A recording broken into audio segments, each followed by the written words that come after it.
Final Four. Oregon won the first championship, but the sponsoring Coaches Association lost $2,500. So the NCAA gave new life to the event, moved it to Madison Square Garden, a showcase for legends. Coaches like Henry Iba of Oklahoma State and the Baron of the Bluegrass, Kentucky's Adolph Rupp. Immortal players such as the intimidating Bill Russell and Wilt the Stilt, who lost in triple overtime. Mr. Clutch from West Virginia and the Big O from Cincinnati. In time, the games themselves acquired a status as lofty and legendary as the players who performed in them. He jumps, he passes out to Hunter. Hunter shoots, he off the rim. Brown gets a score. We won the ball game.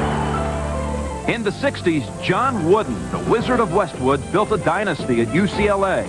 His unprecedented 10 championships in 12 years set a standard of excellence and drew national attention to the sport. In the wake of Wooden, other personalities moved in and out of the limelight.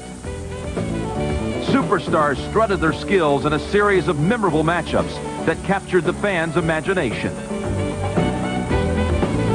The Final Four continued to grow and now is one of the premier events in sports, the culmination of March Madness, our newest rite of spring. Today we'll highlight a half-century of treasured memories and take a nostalgic look at the growth of this grand American pageant. CBS Sports proudly presents 50 years at the Final Four. Live, Kemper Arena in Kansas City. And good afternoon, everybody. I'm Jim Nance. Welcome to 50 years at the Final Four. In the next half hour, we're going to celebrate the first 50 years of this championship. You know, going to Kansas City has been the catchphrase for college basketball fans all season long, and today they're finally here. Again, we're going to take a look back at all the fabulous memories and also take a look at what shapes up as one of the most exciting and unpredictable Final Fours this year, the 50th edition. For more on that, let's take you right now inside to my co-host, James Brown. James? All right, Jim, thank you very much. Inside Kemper Arena, excitement and enthusiasm is building noticeably, and as you can hear by the playing of this Kansas University band behind me, they're anxious for the first game between Duke and Kansas to get underway, and of course the second game will be Arizona and Oklahoma. Now, on today's program, we'll take a look at a trend towards high scoring. We'll also talk with some of the game's greatest legends. We'll relive some of the most memorable upsets in championship history, and we'll kick off our retrospective with a look at some of the finest coaches ever to stalk the sidelines when 50 years at the Final Four continues here on CBS. 50 years at the Final Four, a CBS Sports Special, is sponsored by Mercedes-Benz, engineered like no other car in the world.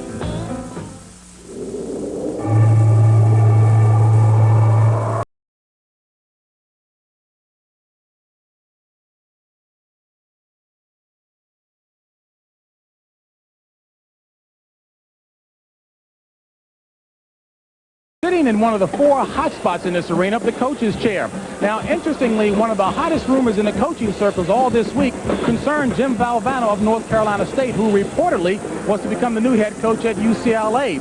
Now, sources suggest strongly that will not be the case, and those same sources say there will be an announcement later on today that there will be no deal.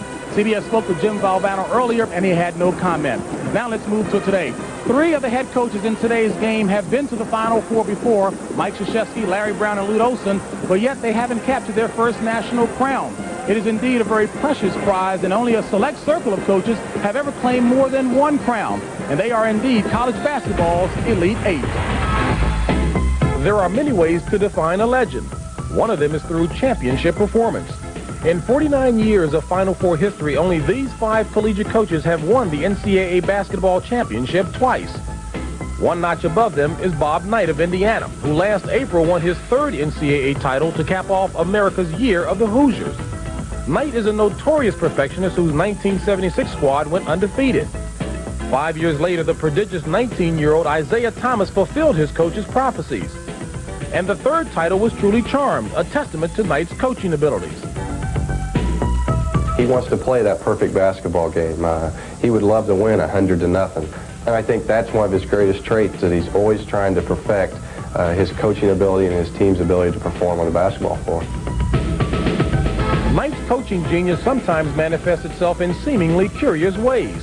He is, if nothing else, a man of intensity, driven to get the most out of his players. If you get on a player for making a mistake, now only one of two things can happen.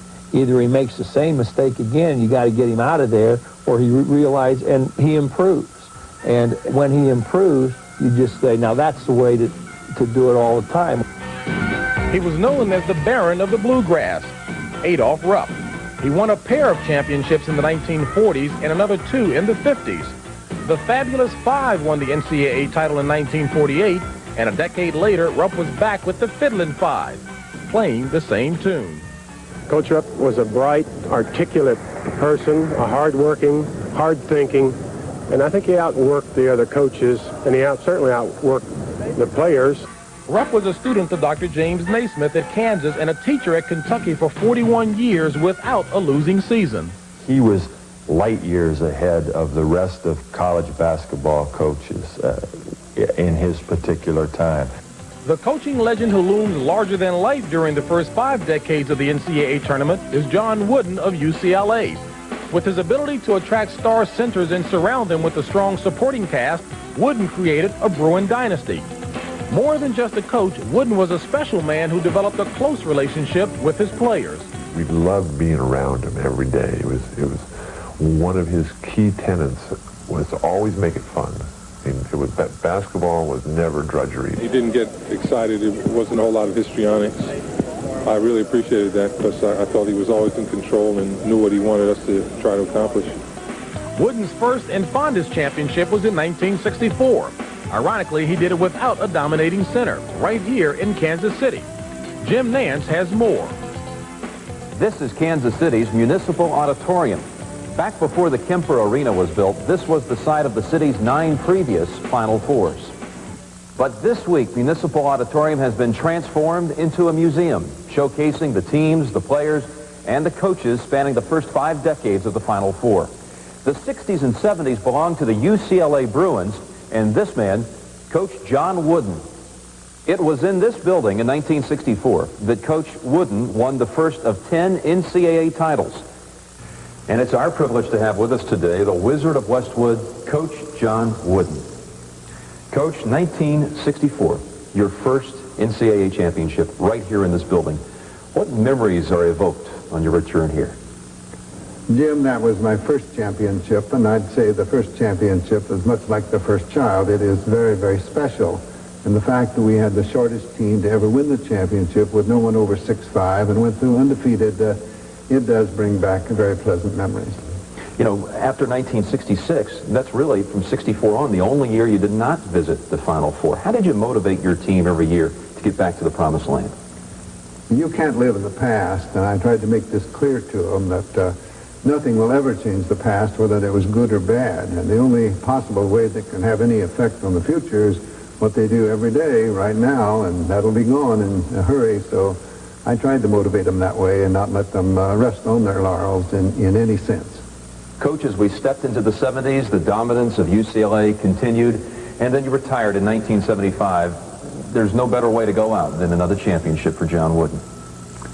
I think most people would agree with that, Jim. Yes, it's nice to finish one's career on top, so to speak, and this 1975 team was a delight in many ways. They gave me no problem on or off the floor, and I think as a team they played about as close to their level of competency as any team I ever had. Coach, it's a delight to speak with you as we all celebrate the first 50 years of the Final Four. Thanks for the memories. Thank you, Jim. You're very kind. Of course, when a Bruin team won a national championship, it came as no surprise. But when we come back, we'll take a look at some of the Cinderellas that walked away with a national championship.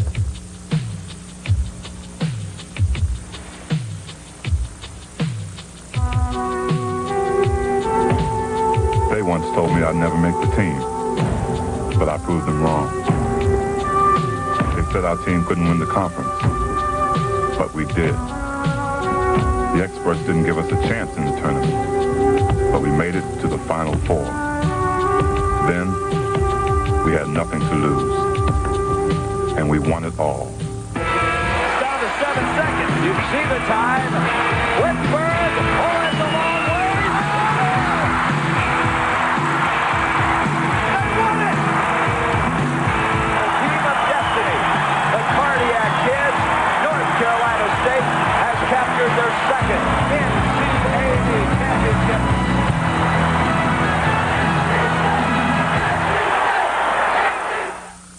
Kemper Arena in Kansas City for the 50th Final Four. The stars of the previous Final Fours have been honored all week. There's Jerry Lucas. He was two-time MVP in the Final Four. Jerry West Virginia team lost in the finals to Cal back in 1959, and Oscar Robertson appeared in two Final Fours as well, all here to see the Final Four in 1988. You know, there's really something about the Final Four that brings the best out in individual players, and not necessarily just the superstars. As a result, sometimes when you least expect it, a championship game turns into a surprising drama, and a mere basketball contest is elevated into the realm of theater.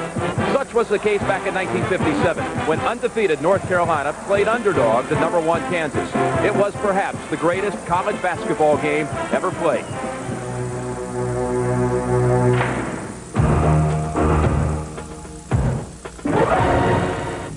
Kerr drives for the basket, lays it up and scores. Wilt Still-Chamberlain was a sophomore at Kansas. His overwhelming physical gifts made him the dominant player and his team the top-ranked squad in America. Undaunted, #2 North Carolina simply tried harder. We were a team of destiny, and there was no doubt in our minds that we were going to win the game. The Tar Heels were a collection of New York City playground stars who traveled by way of Frank McGuire's famous Underground Railroad. Through 3 grueling overtimes, it all came down to one play. All right, it's taken out by Parker. Parker throws a long one into the left side. They feed it into Stilt, and it's tapped away from Stilt into the hands of Kerr, and we win! 54-53, North Carolina did it! That upset victory seemed to trigger a rash of surprises. Cal Berkeley stunned West Virginia, Ohio State bested Berkeley, and Cincinnati in turn shot down Ohio State. But just as the Bearcats were becoming studs, along came Loyola of Chicago to fashion one of the most famous of all upsets. Trailing by 15 points with only 12 minutes to play, the Ramblers took control of the game as Cincinnati went on a wildness streak, giving away turnover after precious turnover. When we came together, we fit so well. It was like a puzzle, different parts fitting in. That's what made us. 9, 8. Harkness has got it. Here he goes. He jumps. He passes out to Hunter. Hunter shoots. He off the rim. Rouse gets it, scores. It's over. It's over. We won.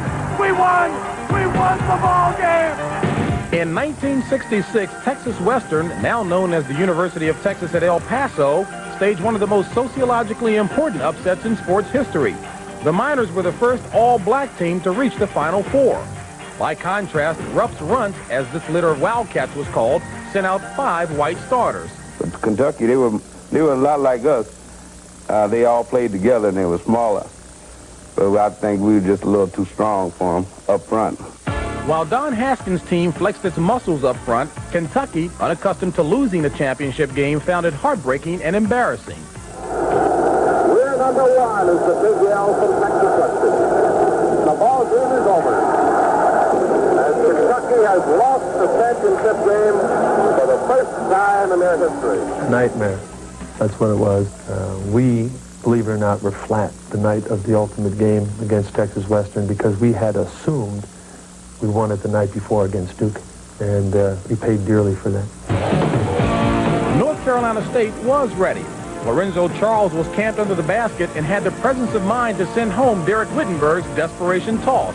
It was magic. It really was. When the ball went up and Lorenzo dunked it, it really took all of us a couple seconds to realize that the game was over, that we had won the national championship.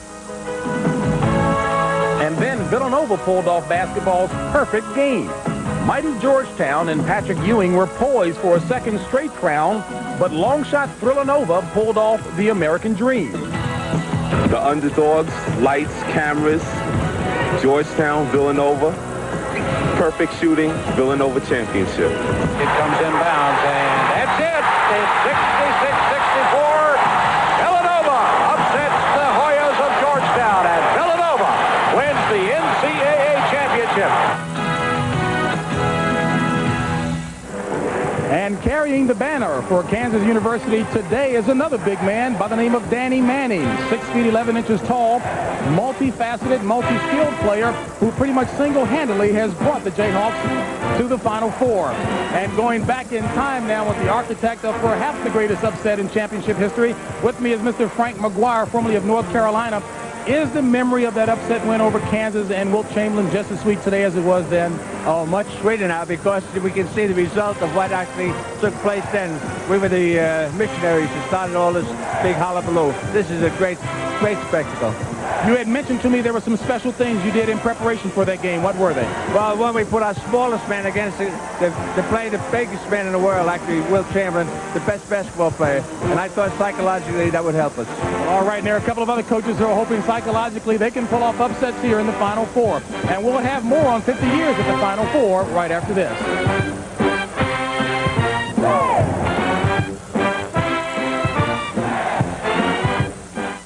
Tournament and the Kansas University campus less than an hour away. Tickets have really been hard to come by. Well, CBS sports reporter Leslie Visser has some thoughts on the significance of this special occasion and how it relates to this year's quartet of semifinalists. Well, Jim, we started with 64 teams and we're finally down to 4. Each one of these teams has its own special link to the tournament's past. Ironically, the phenomenal success of the Final Four has all but ensured that the event will be held in gigantic indoor stadiums, usually those with the suffix dome at the end. But this special milestone deserves special treatment, and even though Kemper Arena doesn't seat as many fans as, say, the Kingdome, this is truly a homecoming for the NCAA. This is the heartland of America, Kansas City. The land lays flat here, and the grain rises high. 40 miles up the road, Dr. James Naismith settled down, a number of years after his game of tossing balls into peach baskets caught on. Perhaps it's fitting that we return home to the heartland for this celebration of a uniquely American sport. Of course, with time and change, even Dr. Naismith might have trouble recognizing his game.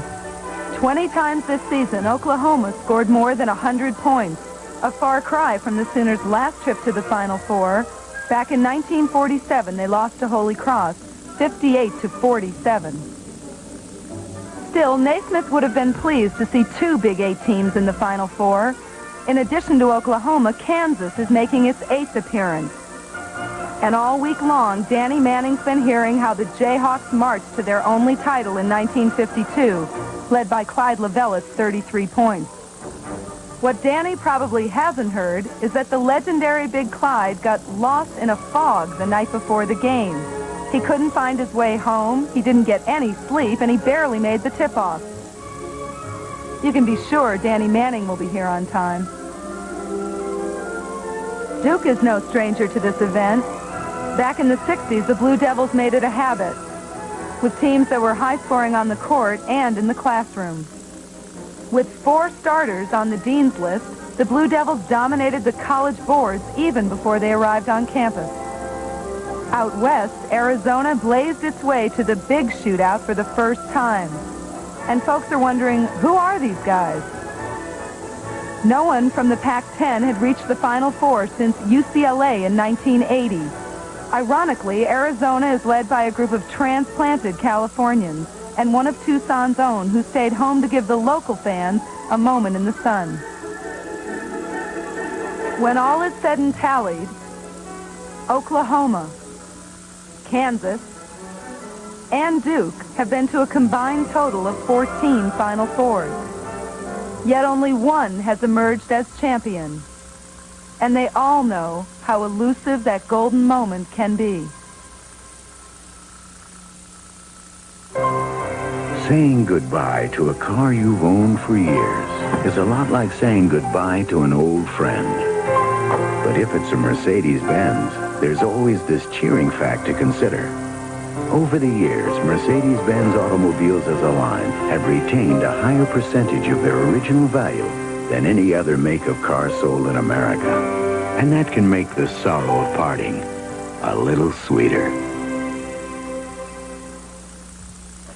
Excuse me, are you the Milton Pitts? You found him? Terrific. You're called Washington's official barber because you shave everyone from senators to cabinet members. Just take a look at that wall, son. Milton, what do you shave these powerful men with, huh? A Bic shaver. Bic? Not your barber's razor? That's history. Bic is the best darn shaver I've ever used. Okay, now who's that getting shaved with Bic? Just look for the best shaved senator on the next debate. The Bic shaver. If it's good enough for Milton, it's good enough for you. To help celebrate the 50th anniversary of the Final Four, a big dinner was held Thursday night in Kansas City, and a lot of the legends came back to recall some of the great memories, including Howard Hobson, the coach of the first national champions. Bobby Knight was there. Bill Russell, 2 national championships for San Francisco. Jack Gibbons, and even Jim Valvano was in town on Thursday night. A big special dinner here in Kansas City, and what a week it's been. And now the honorees are about to be introduced to the crowd here at Kemper Arena. And it's been a fantastic week. Leslie, what are some of the memories that have been brought back for you this week as we honor some of the special participants? Well, Jim, Bill Russell, a man not given to great emotion, said it was one of the most special moments he ever experienced. James? Johnny Wooden, as great as he is, as highly visible as he is, he never used the word I when he talked about success. It was always we and my players. Well, it was terrific, I thought, seeing Howard Hobson, 85 years old. He was the coach at Oregon when they won the first national championship back in 1939. And he was on hand, as well as Henry Iba. And there's Mr. Hobson. You know, moments from now, the 50th Final Four will get underway right here in Kansas City, and the torch will be passed to a new generation of players. As they take to the court, they become, in essence, the living link between college basketball's glorious past and its seemingly unlimited future. And so, before we turn it over to the capable hands of Brent Musburger and Billy Packer, we'd like to conclude our Golden Anniversary retrospective with a special salute to the many headliners who have helped propel this sport into the magnificent spectacle we enjoy today.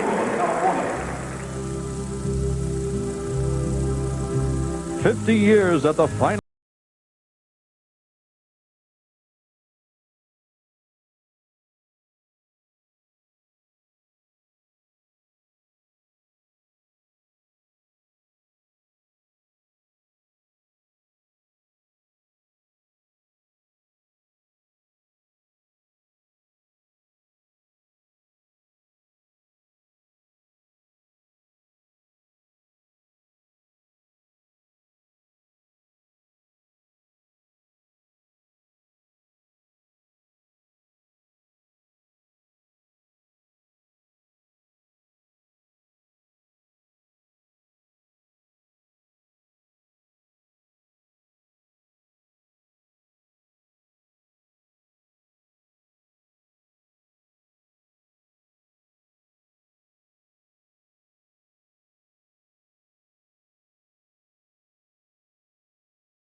When you wish upon a star.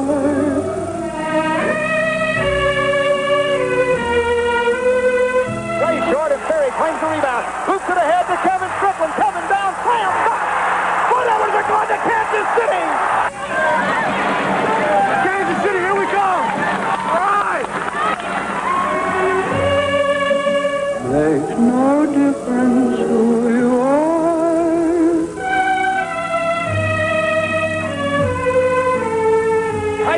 Getting the ball into Scooter Berry, and Scooter scores. Scooter Berry is unreal this afternoon, playing the game of his life. The Hawks ball their way into the stockyards and the Final Four at Kemper Arena. We're going to the Final Four, baby. What's that, baby? Anything your heart desires.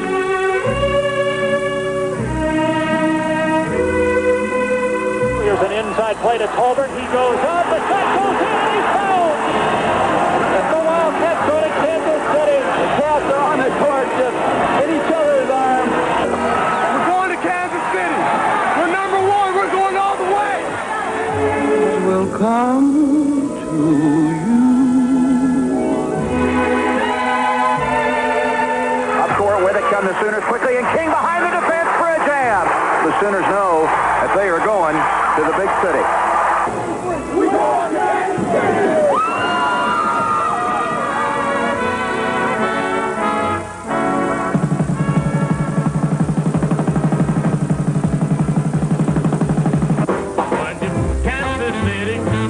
Kansas City, here I come.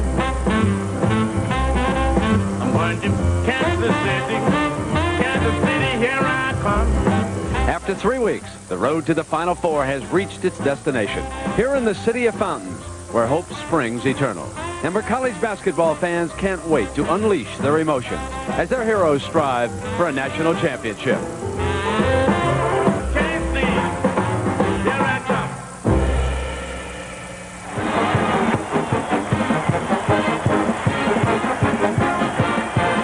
Everybody to basketball's greatest show. 4 teams playing out the American dream. And in Kansas City, which has hosted more collegiate championship games than any other city. In our opener, it is that long shot out in the Midwest region. The Kansas Jayhawks against the champions of the East, the Duke Blue Devils. And then in the second game, Arizona, the team which dominated the West, playing Oklahoma, a team with 2 speeds, fast and faster.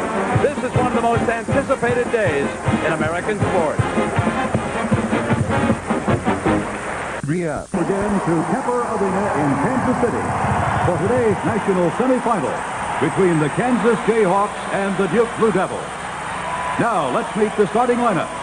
For Kansas, at a forward, a 6'4" junior from Washington, D.C., number 21, Milt Newton.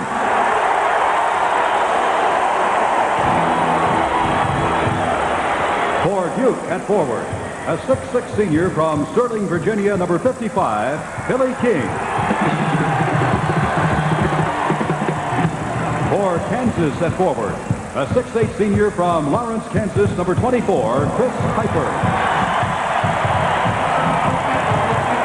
Duke at forward, a 6'10" junior from Bowie, Maryland, number 35, Danny Berry. For Kansas at center, a 6'10" senior from Lawrence, Kansas, number 25, Danny Manning.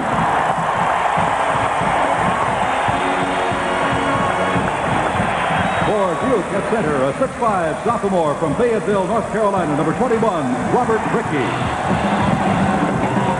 For Kansas at guard, a 6'3" sophomore from Tulsa, Oklahoma, number 14, Kevin Pritchard. For Duke at guard, a 6'3" junior from Mercer Island, Washington, number 14, Quinn Snyder. For Kansas at guard, a 6'5" sophomore from Charleston, Illinois, number 33, Jeff Geldner. For Duke at guard, a 6'5" senior from Mount Airy, North Carolina, number 31, Kevin Strickland. And introducing the head coaches. For Kansas in his 5th season, Larry Brown. And for Duke in his 8th season, Mike Krzyzewski.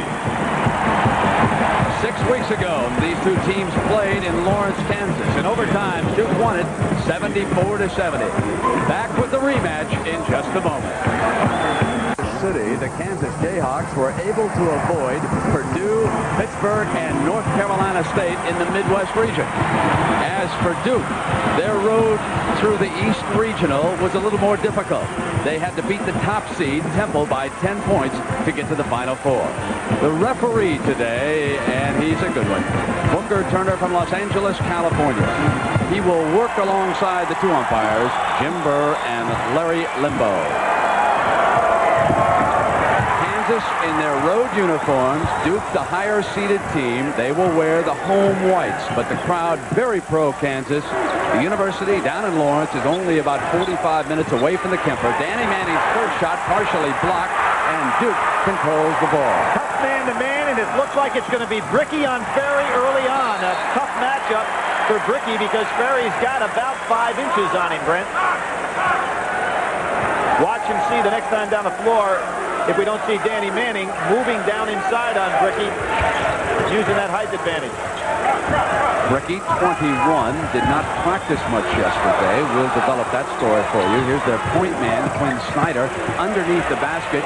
Ferry misses his first shot, and Pritchard, the point man for Larry Brown, brings it across the timeline quickly for Kansas. Nice job by Piper on Ferry that time. And there's Manning going down inside on Bricky. So the turnover.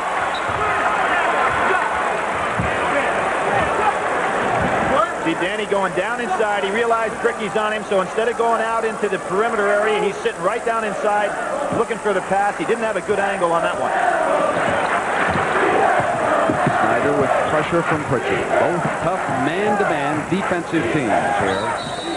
And the game's first foul is called, and it goes against Geldner, number 33 of the Jayhawks. Obviously, Geldner is playing Strickland to shoot the jumper. Strickland wisely went by him with the dribble. I mentioned Bricky's problem yesterday. He had an allergic reaction to a penicillin shot. So he was quite ill, unable to hold food, but he reported before the game that he slept quite well and should be able to play today. That is Piper stepping into the lane, making the interception, forcing the turnover for the Jayhawks. Manning's trying to get Bricky on his hip. Newton, the role player, number 21, introduced from Washington, D.C., but he actually grew up in the Virgin Islands, played for their national team. Great cross. And a pass to Piper, and the defense inside. Strickland was there along with Bricky, and the first foul goes against Duke. And Brent, you see how fundamentally sound Danny Manning is when he made that changeover right off the pass. Not many big people can do that. As a matter of fact, not many guards can make that play. So that first personal was against King. One apiece here in the foul category, and already Coach Krzyzewski is up in front of that Duke bench. He knows he's in a somewhat hostile environment. It was unusual yesterday in that when Duke came out for their shoot-around to be introduced, they were booed. And Brent, it was interesting in that shoot-around. There were more people in here that actually attended the national championship in Kansas City in 1964. Picking up man-to-man, full court, a lot of pressure, really extending the defense out. Strickland moving it to King. Ferry bottled up, so he comes out to seek the ball. Tries to get Bricky and Manning with a good defensive play for the Jayhawks. I think Duke figures with the defense out that far, they can get something down low. And Newton hits the first 3-point. Against Billy King. Something that Macon couldn't do all last weekend.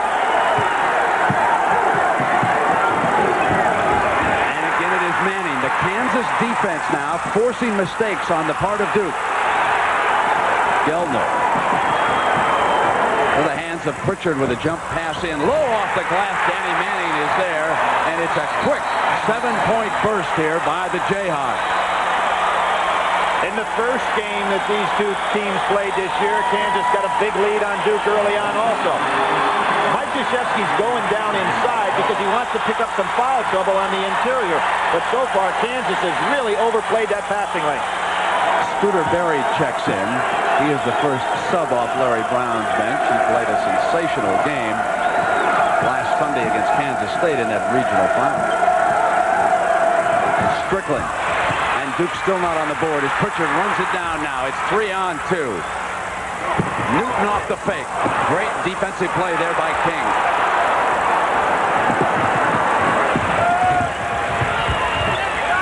Ferry.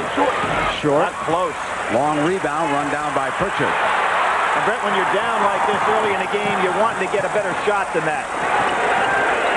Manning wanted it, and Ferry picks up his first personal foul. Danny Manning is bigger than anyone Duke has out on the floor right now. That's a very tough matchup for Duke. See, they started off with Bricky on Manning. Great position play by Manning there to hold Ferry off. But Bricky is a little small for him, and Mike Krzyzewski does not want to use Danny Ferry on him early because he doesn't want to pick up the foul problem. Smith into the ball game now, which is a little better matchup size-wise, and of course he's coming off that broken hand. Arthroscopic surgery, not expected to play. He was out shooting 6 hours after the surgery. Manning's shot is short. Snyder, the point man for the Blue Devils. Into that lane was Manning, but he gets it into Henderson's hands, who had checked into the lineup now for Duke. for Duke to get in their offense. Kansas overplaying every pass, opportunity to set some screens. You notice Kansas doesn't let the passer get an open area at all. Berry's still off. And it's Manning who can put it down, trying to get the ball into Berry's hands. Back to Newton. Tapped by Manning. Mike Krzyzewski going to the timeout. They're getting away from him. An early 9-point explosion by Kansas.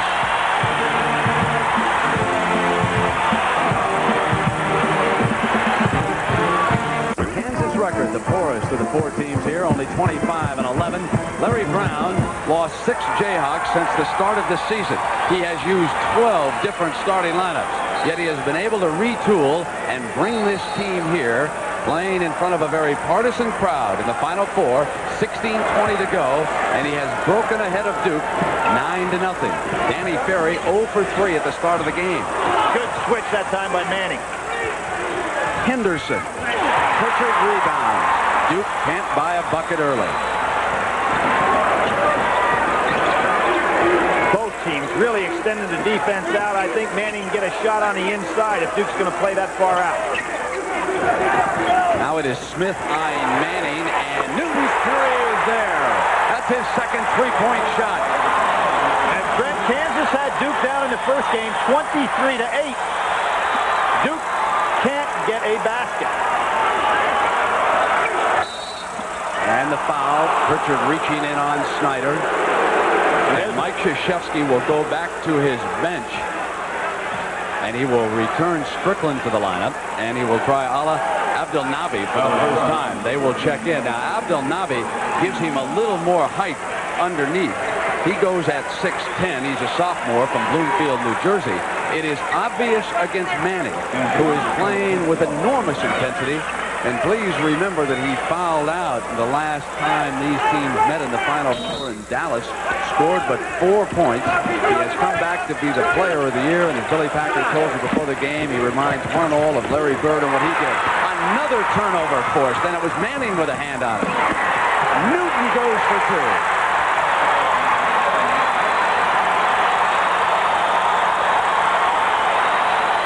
Defensive intensity is taking this game right away from Duke. Brent, they can't get an easy shot inside. No rebound. Abdelnaby tries to hook, and he finally puts Duke on the scoreboard. We have played almost 5 minutes. He hit that at 15-11, and so it is 14-2 Kansas. A lot of time, obviously, in this ball game, and you get a lead like this, and the momentum Kansas got going. They got, I would think at this point, get the ball down to Danny Manning and make Duke work against him the rest of the way. Now Duke forces the turnover, and they can put together field goals here for the first time. Here's Quinn Snyder with his 3 off the iron, and out comes Newton for Kansas. Oh, how about Manning moving?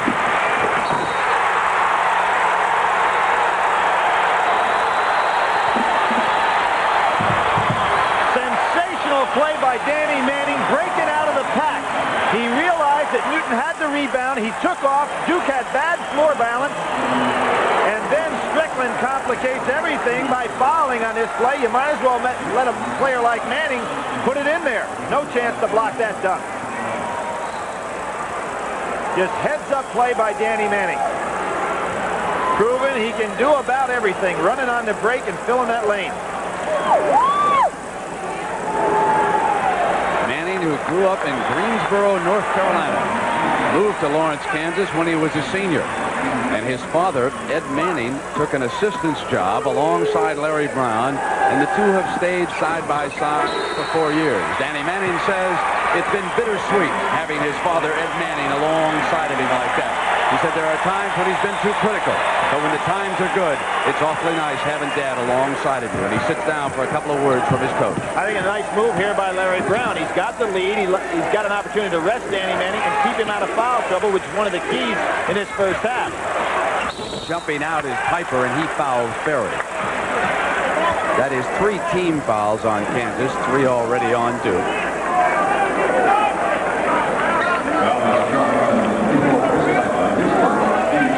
Quickly checks back into the game. That wasn't the strategy I thought was involved in that substitution at all. I thought he let Danny rest for a couple of minutes. Mike Krzyzewski has beaten Larry Brown 3 straight times. The only 3 times the schools have met. It's going to be that type tougher the way things are going here. Danny Manning, he knows it was his fault. You see him patting himself on the chest. He said, that was my fault. Committed himself by going up in the air. Mike Krzyzewski really upset with his ball club in terms of the way they're trying to pass the ball. But give a lot of credit to this Kansas defense. They've extended the perimeter to the point that Duke just doesn't have any passing lanes. King, Henderson, Strickland, Abdelnaby, and Ferry try to get it going right now for Krzyzewski. Newton out on King. Ferry, but there was a whistle. And the foul will go against Newton. That's the 4th team foul. Probably a good foul by Newton, though, Brent, because Duke had the numbers down on the inside. Ferry could have had a layup. Quinn Snyder, the point man, returning for Krzyzewski. Manning already with 7 points in the game has exceeded his total in that semifinal a couple years ago in Dallas.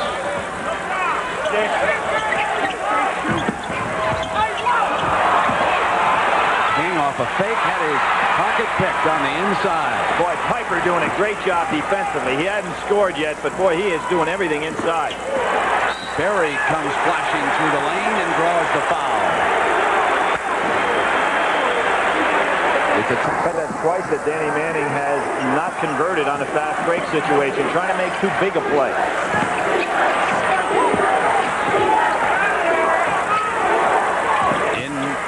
Strickland comes over from the weak side to help out defensively. Touched by Duke. So the ball will go back across the timeline. Knocked out of bounds with Strickland reaching in. Hit last by Gelder, and the ball will go over.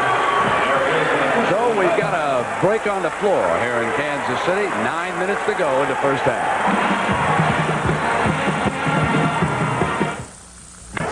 Crowd in the heart of the great Midwest, Kansas City, Missouri. And here their Jayhawks have exploded, holding the Blue Devils scoreless for the first 5 minutes. And they have out-rebounded Duke 12-5. Now, Billy, what must Duke do here to get back in this game? Well, the first thing I think they should remind themselves that they were basically down this far at Kansas.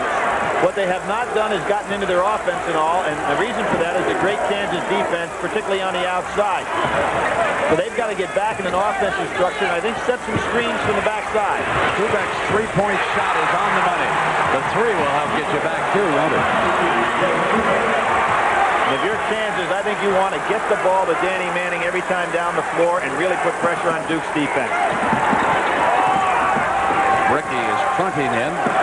Manning roaming along the back. You can watch him there. There's number 21 jumping out in front. That is Bricky. Manning going back deep to the baseline. He powers over Bricky. Great pass on the inside, but Berry could not do anything with it. Good cut without the ball by Scooter Berry, and the reason for that is anytime Manning's got the ball, you have 2 men on him. Harris returning. And sitting down is Chris Piper. That hurts the Kansas defense a little bit because he has been excellent down in low.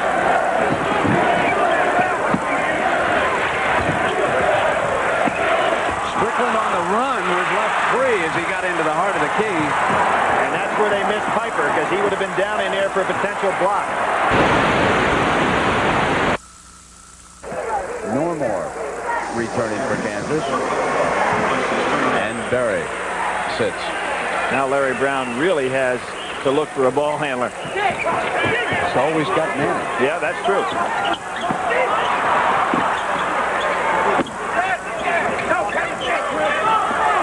Newton battled his way for that ball. Oh, great shot. He just wanted it more than Snyder did. He proved in the Pan Am games he's a scorer. Leading scorer for the Virgin Islands.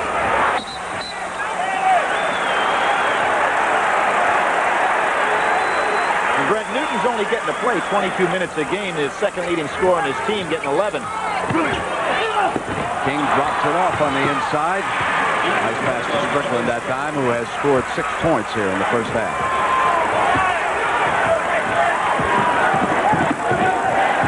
Good ball player in the Final Four, huh?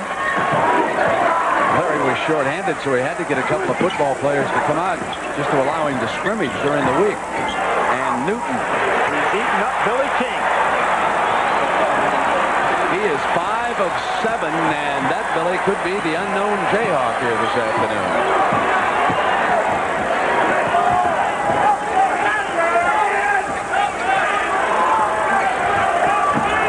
See how far Kansas has extended Duke's offense? They're out 30 feet to get it started. Snyder bangs his first field goal.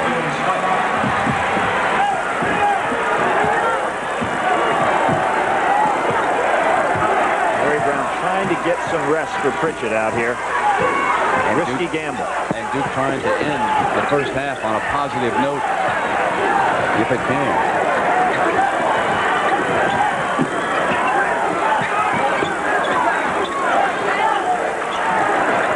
Using a little clock. Smart move by Kansas. Manning staying out of the perimeter, puts it down, gets inside out to Navi and hits a runner. When he's got the big guys, Brent, he goes outside. When he has the small guys, he goes inside, can put it on the floor. Very gifted player. It's hard to find anybody in the college game who can stop him one-on-one. Kerr coming up, he was fouled, and that's 2 on Gilman. And that's 7. They are over the limit. So they'll be shooting 1-and-1.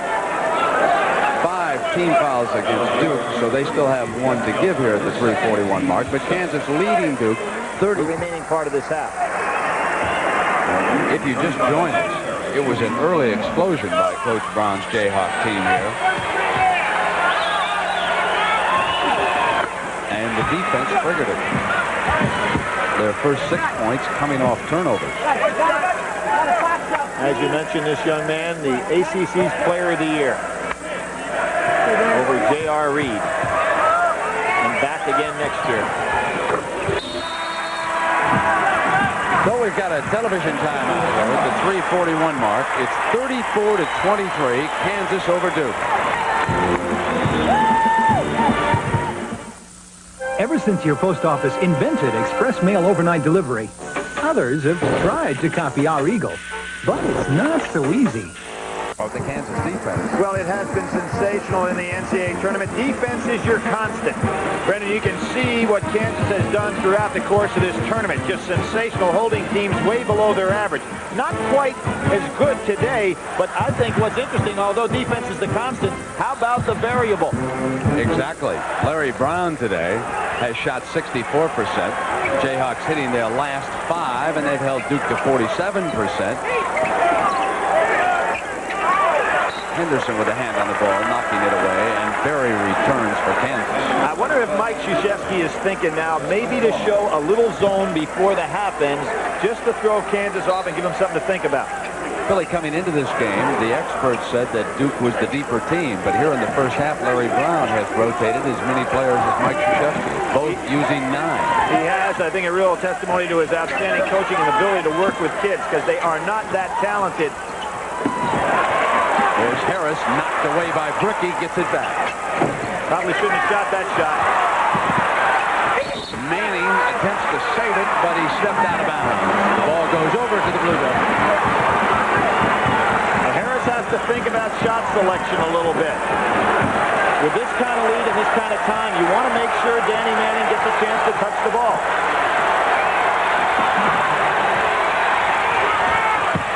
Strickland. Sealed up on the inside, maintains possession. Good hand check by Pritchett. Kerr trying to trade off the dribble. And they tie it up. But they maintain possession. Now, players have to realize how referees are refereeing a game. So far, defensively, in the man-to-man, the refs are allowing a little hand checking on the perimeter. Bricky has it knocked free and out of bounds. Not good defense, but has to be frustrating when a man gets that ball with a slack from behind, because Bricky had a clear path to the basket.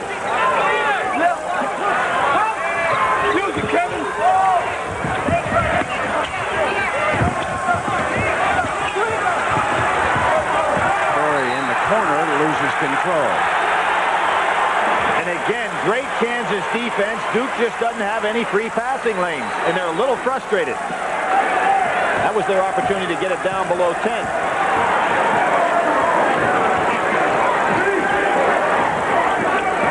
The lob for Manning. That's the play. 15 points for Manning here in the first half. Really impressed with Pritchett's defense out front. Turnover, not called. Bricky. And his ball. Manning gets it into Newton's hand.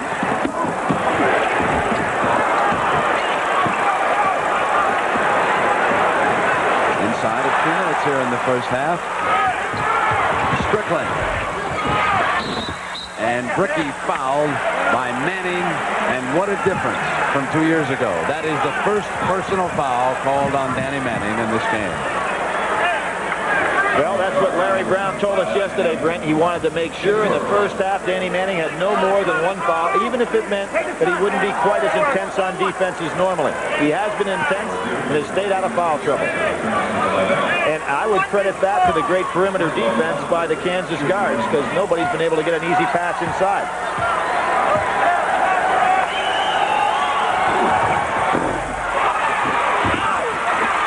Taken away by Kansas.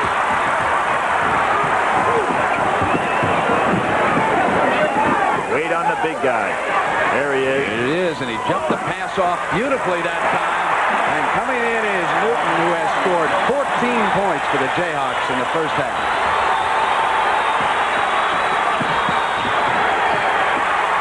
Duke is all thumbs on that one. 9 Duke turnovers here in the first half.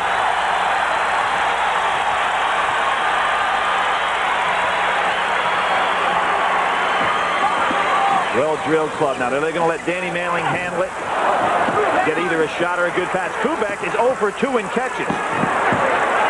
Snyder runs it down in the corner.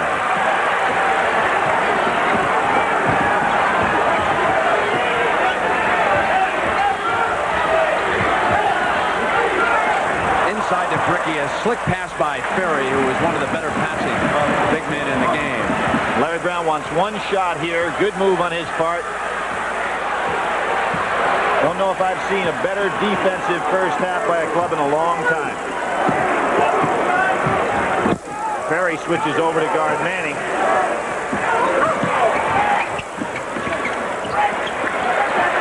Down to 24.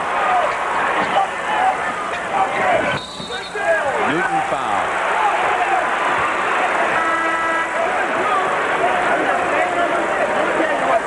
That's the 6th foul against Duke, as several subs again check into the game.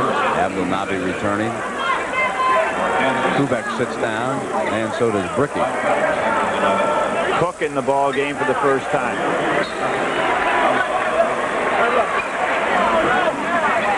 Well, it's been the Manning and Newton show so far. They have scored 29 of Kansas' 38 points.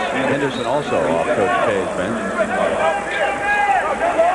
And again, Larry Brown substituting right along with Krzyzewski, returning Gelner and Mike Maddox. He's used 10 men. And it goes over with 14 seconds left in the first half. But that was a big turnover for Kansas, because they didn't need to try to get the ball down inside at that occasion. You've got yourself a nice 13-point lead, working on 15. Brown takes Manning out so that he doesn't pick up that cheap foul with 14 seconds. Billy, how good a three-point shooting team is Duke? Well, Henderson's a good three-point shooter. Kubek can shoot it from out there, so can Snyder. Good drive. Snyder hits the layup. And the first half comes to an end. As far as the Jayhawks are concerned, well, as Dorothy would say, it's great to be going home. They explode to a 24-6 lead. They were up by as many as 18. They go to the locker room leading by 11. The end of the first half, and our coverage of the NCAA Basketball Championship on CBS continues after this message and a word from your local station. Piper and, of course, Newton. And Duke comes back down with Snyder over to Bricky, who traveled, trying to get the ball into Strickland's hands. Ferry is out there along with King. And that's a decision that Strickland would have been smart to go ahead and keep that ball, not put it in Bricky's hands on the wing. He wants to be a finisher, not a guy that has to make the pass. Richard out on top for the Jayhawks. Piper pops to the ball. They wanted Manning and King, who had dropped down low to help out defensively.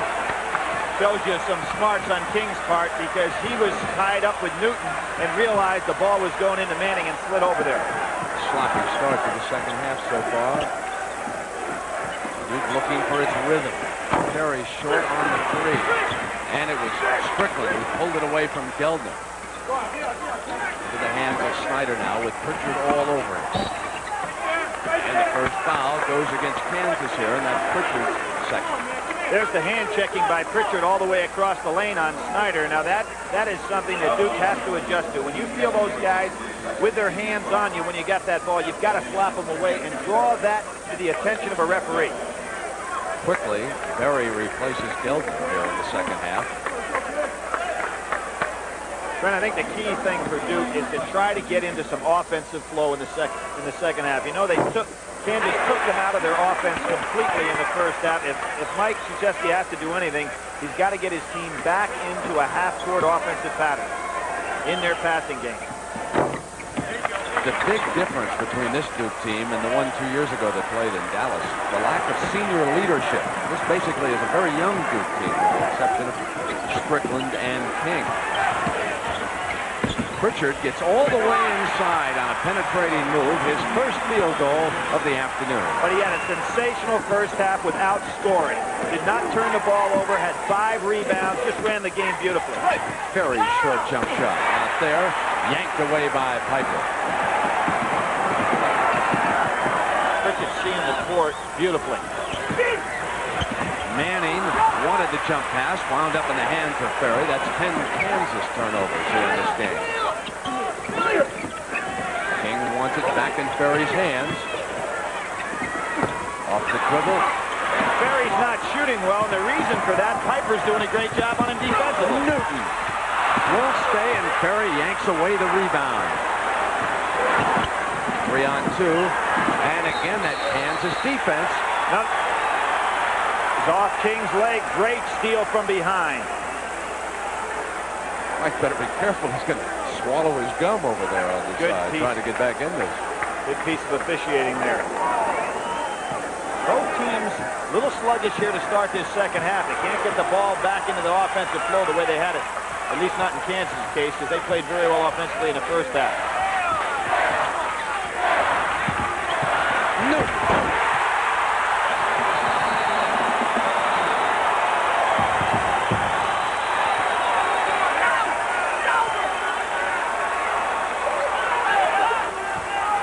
Berry is only 2 of 10 in this game, though. He's missed his last 5. Brent, I haven't seen anybody take Billy King to the cleaners quite like this. Sean Elliott got 31 against him, but you know what he is as far as an All-American caliber player. Newton is just taking it right to King.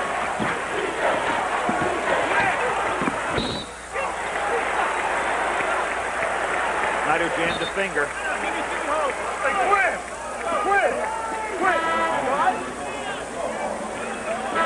Henderson will replace Snyder. Abdelnaby also into the game for Duke. Sure, Coach K is saying to Snyder, you don't need the ball down on the baseline with guys like Piper and Manning shutting you off. King into the paint. Won't fall. Newton couldn't get the handle on it. Blocked by Manning. Lead to Pritchard. Normore's open on the other side. Pritchard keeps it. And Strickland comes out for Duke. Just no flow by Duke in his game. Offensive foul against King. Brett, I have not seen this club get in a fast break situation when the wrong man handles the ball so often on the break. They have not converted at all, even when they had the numbers.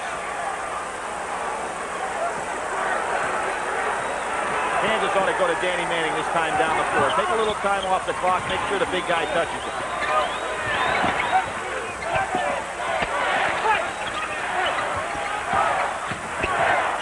Pritchard, the open man is Piper.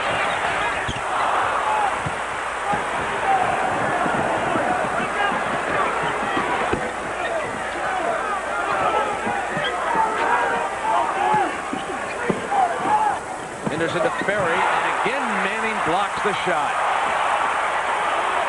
Piper gets it into Pritchard's hands.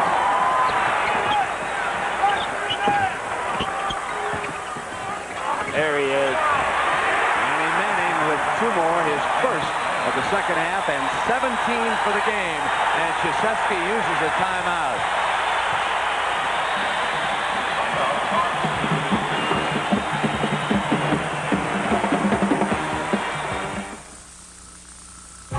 Connection in this game. Duke's Mike Krzyzewski played for Bob Knight when Knight was the head coach at West Point. Then he served as an assistant coach under Knight at Indiana, and Bob there in the blue sweater and the Duke button, watching intently as his former player and assistant coach has fallen behind 44-28 with 16-16 to go, as Kansas has played just an outstanding game here this afternoon, especially on defense. Piper moving those feet, just cutting everything off for Ferry. Now it's Strickland's 3 and out, and here comes Normore now into the hands of Pritchard. Back and they go. Pritchard not there, but Manning trying to clean up. He does. That's 19 points for the big fella. Brent, you see that in a Final Four and in the NCAA tournament, as they get down to the pressure games, teams tend to crack, and you look for where those cracks are. That was the first one I've seen from Duke, taking a very bad shot. They're starting to panic with his score this high right now, and it's going to cost them. Ferry gets it back to Strickland.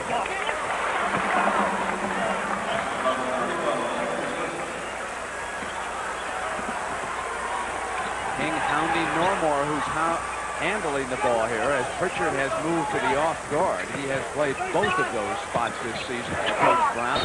Manning, offensive foul, his second.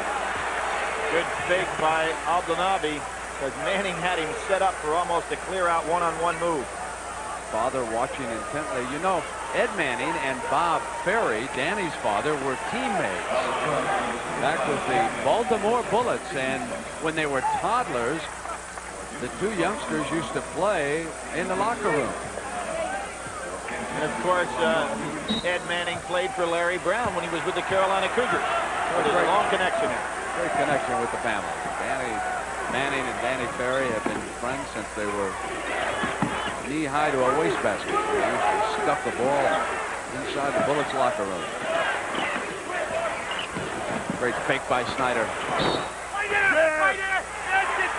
Basket is good. Score the field goal, says Limbo.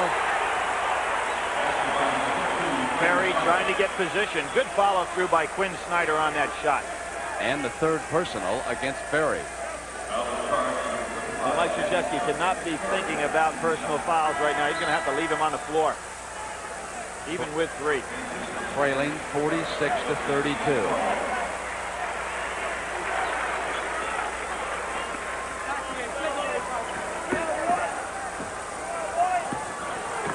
Man with the ball right now has been the key to Kansas' great play the second half of the season since he moved to the point guard.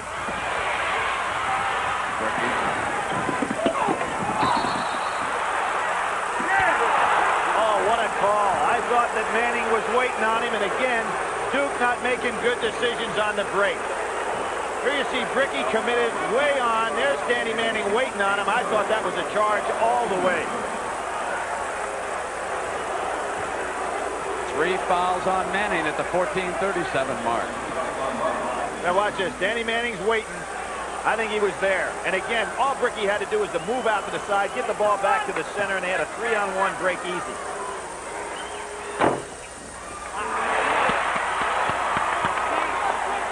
Duke at the free throw line is only 5 of 10 here for Krzyzewski.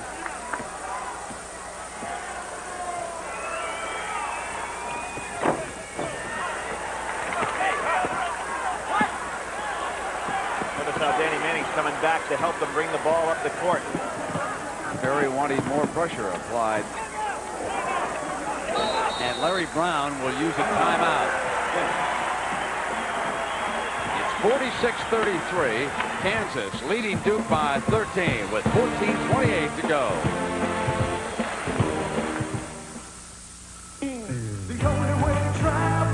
Well, here with Kansas Wildcats up by 13. There's a lot of heat on the 2-point guards. Quinn Snyder struggling today with 1 assist and 3 turnovers. The surprise in this game has been Kevin Pritchard. Now, he was born in Bloomington, Indiana. He was a blue-chip prospect out of Tulsa, Oklahoma. His parents book entertainment acts now, including the Oak Ridge Boys, and he's making some pretty music here for the Kansas Jayhawks this afternoon.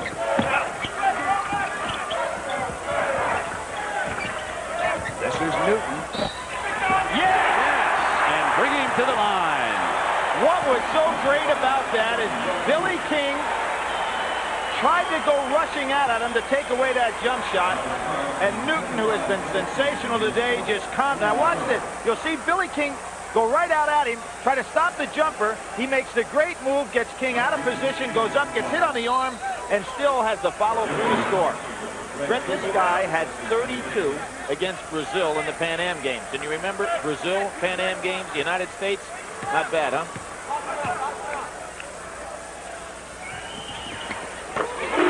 He redshirted 1 year at Kansas and is coming on strong today. This is the best game he's played, although he had 19 in the second half against Oklahoma.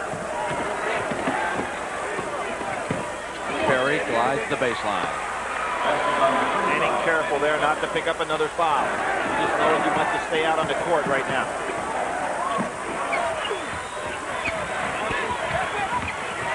Manning off the dribble. Good shot. 3-on-2. Bricky saves it, and then it's knocked out of bounds.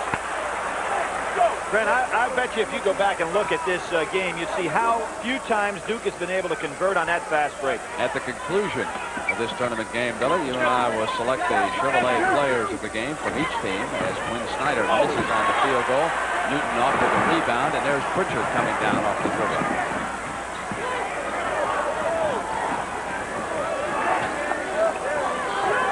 Lob inside to Manning. Misfiring again. Wound up in the hands of Bricky. Danny Manning's getting a little tired right now. May need a blow because he doesn't miss those kind of shots often. Bricky thought Manning was right behind him. Missed on the fake, and Perry hit it on the follower. I think Larry Brown's going to have to give Manning a rest. Whether he does it by slowing the game down a little bit or whether he takes them out, Manning's tired right now. Still 12:50 to go here in the second half. Duke gets it on the turnover. Snyder pressures it out of control. Bricky taps up. Offensive rebound again for the Blue Devils. That was Kubek hustling for it. Strickland bluffs the 3, and here's Bricky off the dribble. And again a block inside. Couldn't get it to fall, and it's Ferry, and he is fouled this time. That is the second on Newton. Larry Brown going down that bench. He's got a tired team on the floor right now. They've given tremendous effort on defense. Bricky goes inside. Piper comes over to help, as he did really set the stage early on. Bricky can't score. Ferry puts it up, gets hammered. You got to be able to convert those on the inside. I cannot get over Duke on the fast break today. They've had so many chances to convert and have not been able to do so. There is Manny, Billy, taking the break you spoke about. Well, Larry Brown is a great, great coach. Final Four, you think of the 80s, he's been here 3 times, Brent. 2 different teams he's taken to the Final Four. Only 8 coaches in the history of the game have done that. And surprisingly, 2 of them are here. Lou in the second. We'll see him in the next game against Oklahoma. Now, what Kansas cannot afford to do here is start looking at that clock. There's a lot of time to play. Duke's making a big run on them.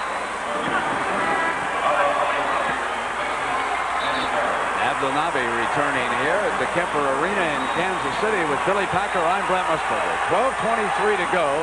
Duke fell behind, giving up the first 14 points in the game, and now it is down to 10. 49-39, but it has been all uphill this afternoon in this national semifinal for the Blue Devils, but they are on a 10-3 run right now over the last 3 minutes. Open offense here, looking for some backdoor cuts. The Duke fans taking heart in the fact that Danny Manning is not on the floor right now. Knocked away from Pritchard, and it'll go over to the Blue Devils. That's turnover number 14 by the Jayhawks. Larry Larry Brown's got a thought here, Brent. When you get down under 10, that's kind of like a magical number to get down into single digits. Manning comes right back in the game, only sat down for about 30 seconds. Kind of like how long you want your starting pitcher to stay in that game. Strickland, who has been handled here this afternoon. Kubek explodes, and there is Manning. He comes up over him because Manning cannot afford to pick up his 4th personal foul. They get inside the magic 10. Got to go to Manning this time. Take a little time off the clock. Let the big guy handle it. There he is. Off his foot.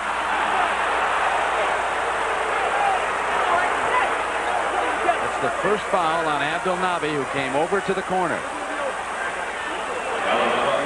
And Brent, if you're Danny Manning, you've got to be careful not to try to take the whole game over at this point. Keep the pressure on Duke.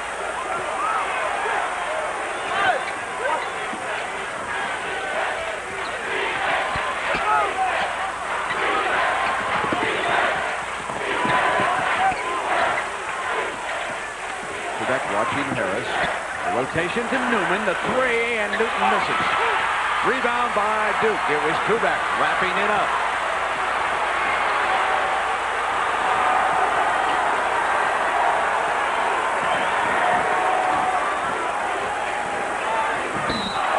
Offensive foul on Snyder. There's that defensive technique in football. 3rd leading tackler on that Kansas team and did a great job moving those feet. Berry returning. Piper also back in for Kansas. On the floor for the Jayhawks right now, Newton and Pritchard, along with Piper, Berry, and Manning. And for Duke, it is Bricky, Henderson, Berry, Kubek, and Snyder. Piper trying to get it to Manning, finally does, and that soft jump hook.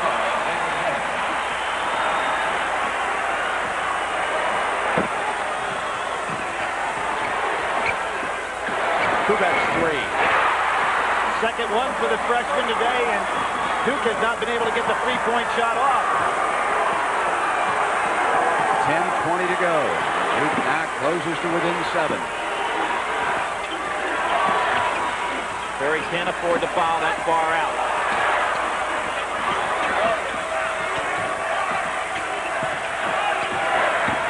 Duke's making the passing lanes tough. Bricky fronts Manning. Pritchard off the dribble has it knocked away. Kansas ball. 17 left on the shot clock. King returns for Krzyzewski. And Snyder sits down. It has been a struggle for the Duke point guard here this afternoon. He also jammed a finger. Piper takes the inbound pass. The lob for Manning. Couldn't handle it. Into the hands of Bricky.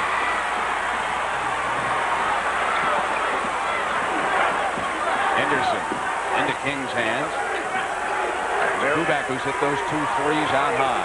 Berry's trying to post Piper up, get the lob over his head. Henderson with the jump shot from the baseline. Hit by Kansas. Berry was in rebounding with the big fellas that time for Larry Brown. Good job by Bricky to keep that ball alive on the offensive board. Best surge by Duke all afternoon. Kubek's 3. Short this time. Berry with an offensive rebound, fouled by Berry. Brent, now maybe Kansas can get their second win. We know they don't have a defense. You pointed out early in the game, 6 players are off this squad since the beginning of the year. Makes it tough on Larry Brown, and right now, it's a war of attrition. Snyder returning for Duke. And Normore will check in for Kansas. Little delay helps Kansas a little bit. Danny Manning being able to get his breath. So here so far, Duke's run is over the last 5 minutes. Manning and Newton have carried the offensive load for the Jayhawks. Billy King still looking for his first basket and playing now with 4 personal fouls, trying to contain Newton. Gets the ball on the inbound pass. There's his first field goal. Nice pass by Ferry. Almost had to be perfect.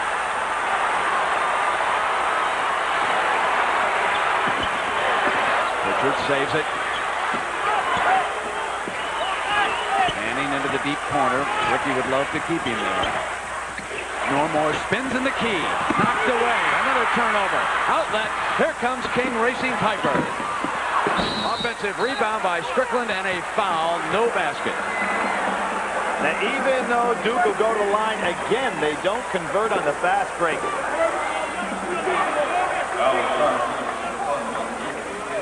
Now, Duke should try to get on that foul line, Brent, right away so that they don't allow Kansas to rest.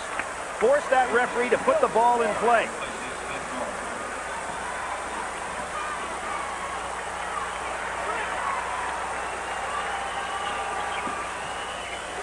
Deep pass to Bricky.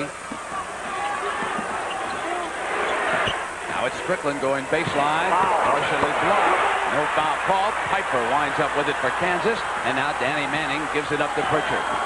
8:45 to go. 51-46. Kansas over Duke. Manning roaming all over the floor.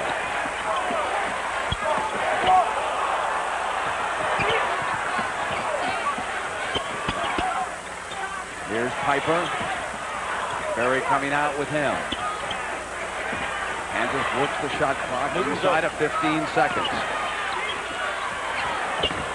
Manning misses. Ferry wraps it up.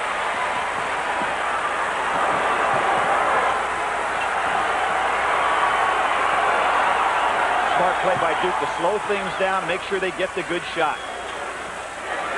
Cross to Strickland, the three. Rimmed out.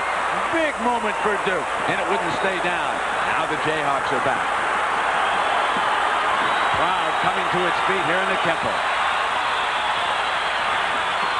Newton behind his back. Piper.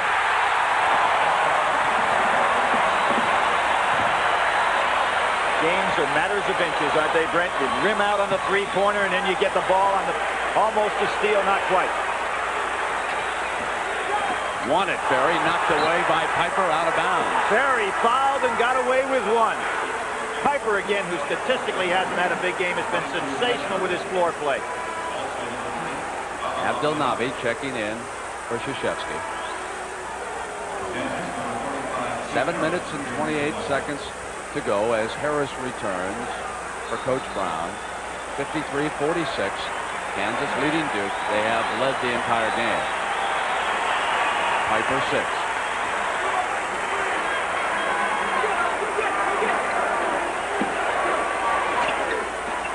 Ferry finds Snyder, who gets inside on the penetration. Manning can't get control.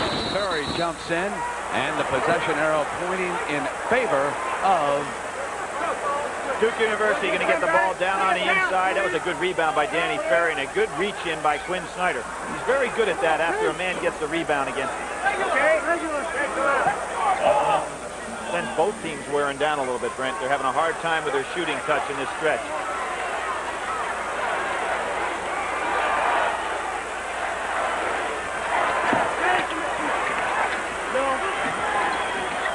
Paying close attention to Kubek, who's hit the 2 threes here this half. Off the fake. Kubek misfiring. Run down by Ferry. Danny misses. Push off Abdelnaby, and there was a push underneath, and that's why Abdelnaby was wide open. Well, Brent, with 7 minutes to go, if you're Duke University, you've made the good run here. You're down 7. They're too anxious to try to cut it down quickly. Ferry took a bad shot. Kubek tried to force a shot that wasn't there. Really helping Kansas. Pritchard brings it up. Snyder standing at the timeline.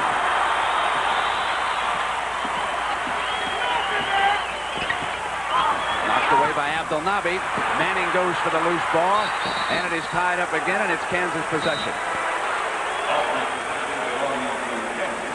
Remember in that first Duke-Kansas game, that ball that went out of bounds, Danny Manning made that great dive for the ball. Now Manning's just trying to use up a little time, get a breath. Fred, do you notice the change in the crowd? When the game started out, it seemed like it was a Kansas crowd. As this game has moved along, it seems like the Duke people have gotten a little bit more boisterous. King returning. I think the Arizona and Oklahoma fans might have started cheering Changed the for way. Duke because they want a close game. A little action before Oklahoma and Arizona move center stage. Deep to Newton on the inbound. Back out to Pritchard. Penetrates. There were two Jayhawks. Piper runs it down loose. And here is Manning. Ricky tracking him. He's shipping the pass, and the turnover is the 17th of the game against the Jayhawks. What you see the Jayhawks doing right now is they're looking so much to get the ball to Manning and Milton that they have not had an opportunity, to Newton, they haven't had an opportunity to get anybody else in the offense. They need that third scorer right now. It may have to be Pritchard. Now Newton will sit down as Harris comes into the game. And also off that Kansas bench for the first time today is Lincoln Minor, the 6'3 junior out of Houston. And Berry, after shipping that ball out of bounds, will sit down on the Kansas bench. So it's Henderson coming up now for the Blue Devils. They trail at 53-46, 6:20 to go. Ricky. Offensive foul. And how about Piper? Brent, what is it? Has he scored today? Maybe 2 points? He has scored 8, Billy. He scored 6 in the first half. That's a quiet 8 then, because I haven't seen a guy play a better defensive game. Of course, that's what he's known for in the Big 8. Speaking of the Big 8, what a year this conference has had. 2 teams in the Final Four. Great season all the way around. Minor comes out to the top. Pritchard ships it in now to Manning on that turnaround. That's 23 points for All-American Danny Manning. That may be his best shot, that little turnaround jumper from that area. Back to 9.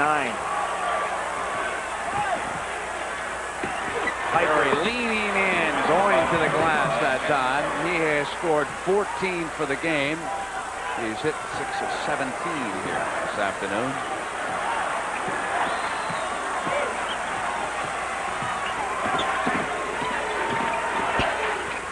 Richard's lob winds up and you-know-who.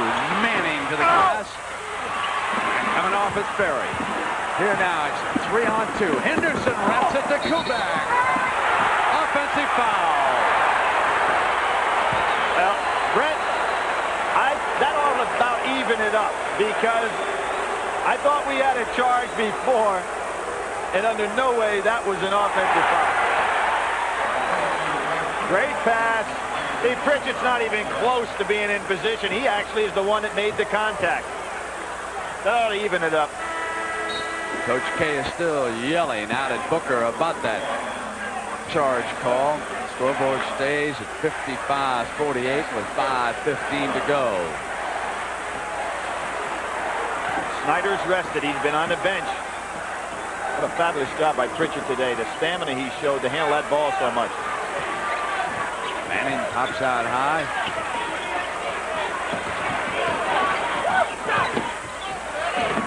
Piper bringing it along with Berry. King trapped him, but Berry runs down the loose ball. Manning, Ricky watching him, goes to the floor, and they turn it over on the pass, and here's Strickland. Duke trailing by 5 at the 4:30 mark. They were once down by 18 in the first half of this game. Surprised Snyder's not picking Pritchard up full court, making him give up the ball some. Another steal by Duke. Here's Berry.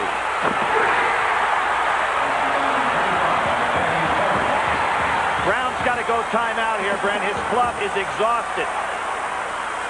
I would imagine when they get up over half court, he'll call it. Duke pressuring them meanwhile. He's not using one. It surprises me. And inside of 4 they go. The closest we've been since the early moments of the game. Down to 3.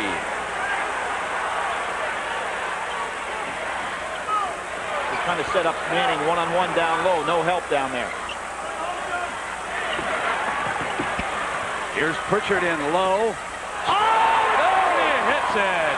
Oh, what a shot!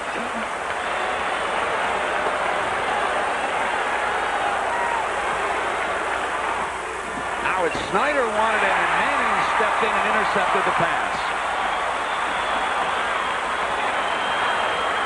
Now you notice what Mike Krzyzewski put Billy King on Pritchett. Change here. Kansas goes to an open offense. Nobody in the low post now, looking for those back screens, backdoor cuts. Berry looking for something on the inside, nothing there. So he'll come back out now to Pritchard. Harris from the baseline gets inside. Great play by Strickland on the block.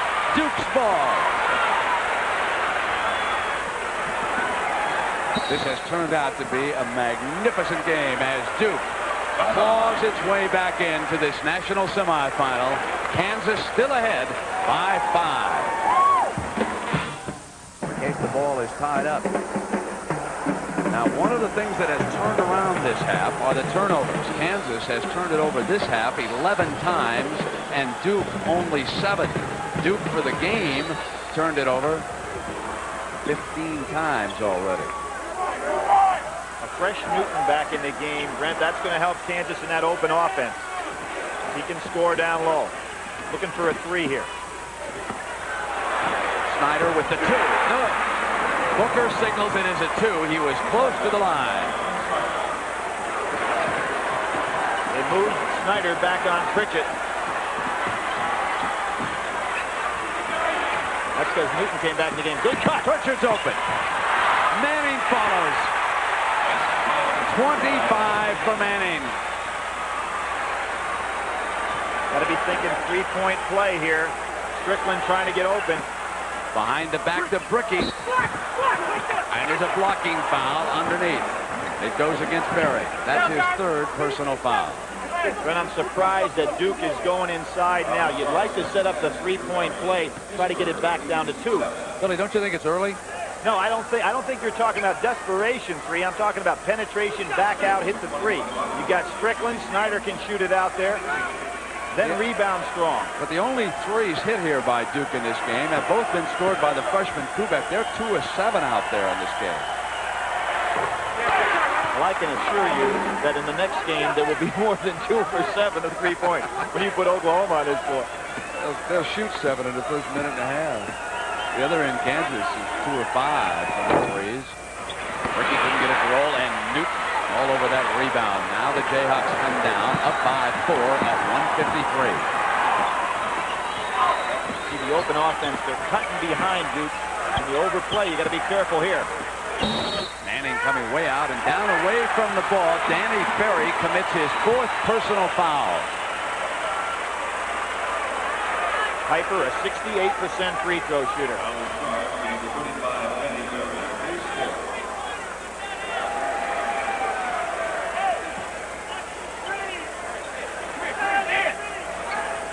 Brent, how often do we see it in these tournament games? It goes down to those free throws. You can just put the nails in the coffin or let a game slip away from you. Danny trying to explain that he was giving ground there to Piper, who steps up to the free throw line with his 8 points. He's been perfect in his 2 free throws so far. And he runs it to 3. Young man's had a great game. Interesting thing, he went to Lawrence, Kansas High School. His team won the state crown before Danny Manning got there. Danny Manning's senior year, they did not win it. 4 of 4 in a big game for Piper. It goes back to a 6-point lead now, inside of 140. Good job by Berry, not giving the 3. There's Snyder's 3. Again, they miss. Kansas drops the ball out of bounds as 2 players go for the rebound that time. Mike Krzyzewski calls for his team to run the 1-4 offense. Now he knows with 2 possessions, he's got to go ahead and get those 3s up. Danny Manning, did you see that blood on his, I believe it was his right leg? I can assure you he doesn't feel a thing.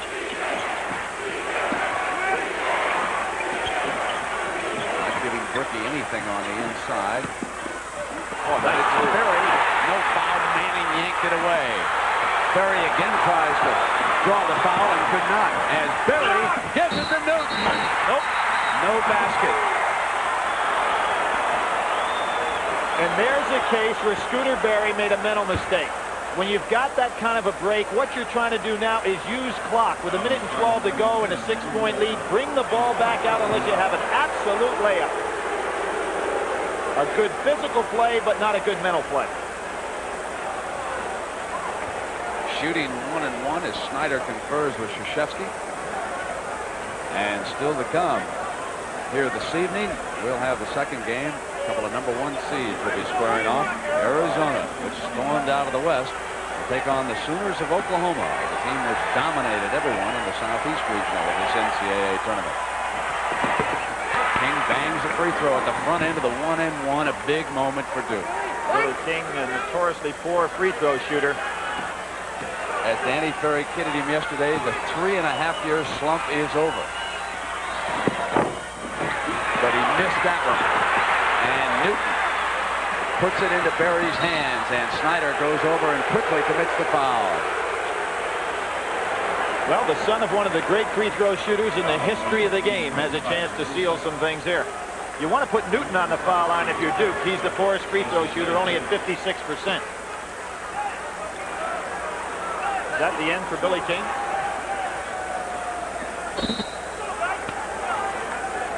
No. King with 4, sitting out right now, and Ferry with 4. What I think we're seeing Mike Krzyzewski doing here is that little defensive substitution. He brings Kubek back in, so he's got 3 3-point shooters out there.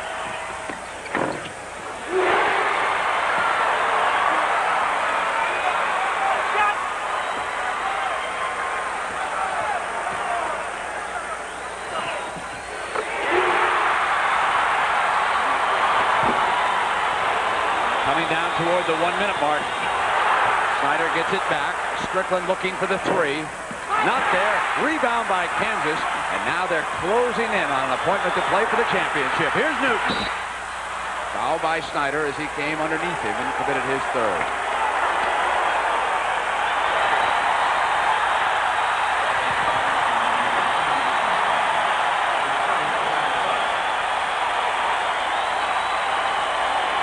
He looks like a professor, but Larry Brown can scream with the Bob Knights of the world.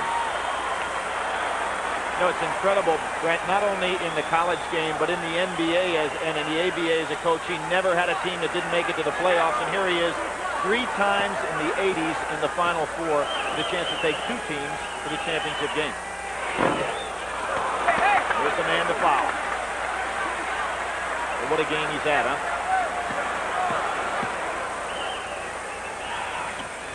Billy, that's 20 points with 7 rebounds. Kubek trying to find the 3. Ferry fires up the 3. Runs it down here. Time running out on the Blue Devils. He comes back again. Wouldn't stay down. Yanked away by Manning. Wanted Newton again. Pritchard goes after it along with Bricky. And Duke comes back. Ferry 3, missing again. And Kansas is going to play for the championship.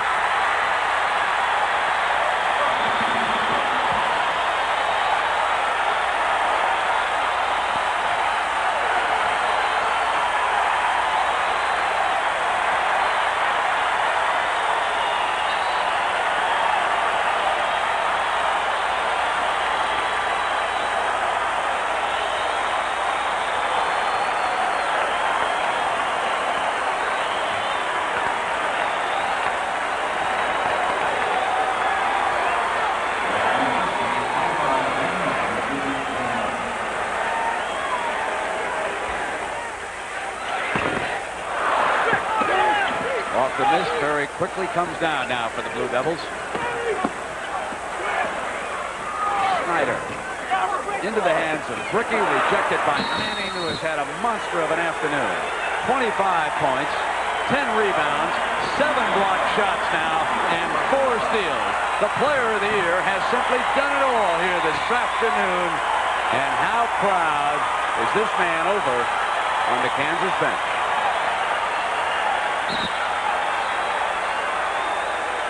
Brent, you know, there was an awful lot of criticism of Larry Brown when he gave the job to Ed Manning. People said the only reason Ed's getting the job is because of Danny. But Ed Manning was a great leader when he was with the Carolina Cougars, did a great job at North Carolina A&T, and it was very unfair criticism of Ed, who's done a tremendous job as an assistant. And this man right here, Johnny Orr, told me something this morning. He said the two greatest players he ever coached against were Danny Manning and Magic Johnson. Some compliment.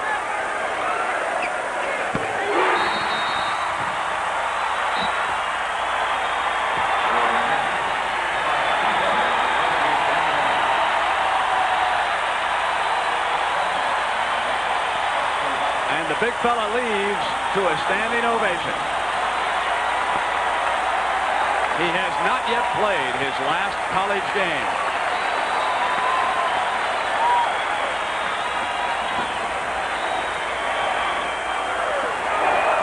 Berry puts in a three-point shot. Just 2 ticks of the clock left. You know, back in 1957, Kansas came to the championship game right here in Kansas City, and it wound up being an all-time classic. North Carolina needed 3 overtimes to get past Wilt Chamberlain and Kansas. Now the Jayhawks will come back to a title game only 45 minutes away from their campus. Well, another great big man, Clyde Lovella, who will be going into the Hall of Fame this year. He led his club to a national championship right here in the city. We'll come back for the Kansas celebration when we continue in a moment. And they have never been headed, although the Blue Devils made a great rally here in the second half. They were unable to get the job done. Kansas Jayhawks will play for a national championship.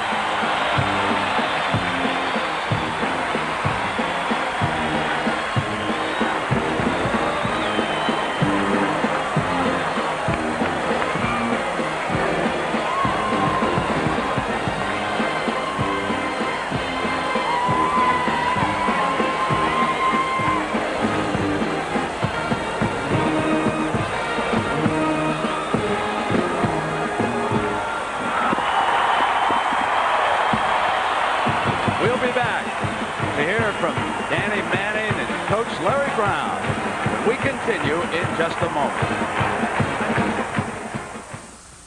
The game for Arizona at center, a 6'7" senior from Lakewood, California, number 23, Tom Tolbert. For Oklahoma at center, a 6'10" junior from Lawton, Oklahoma, number 33, Stacey King. Arizona at guard, a 6'6" senior from Cloverdale, California, number 20, Craig McMillan. For Oklahoma at guard, a 6'1" senior from Dallas, Texas, number 14, Ricky Grace.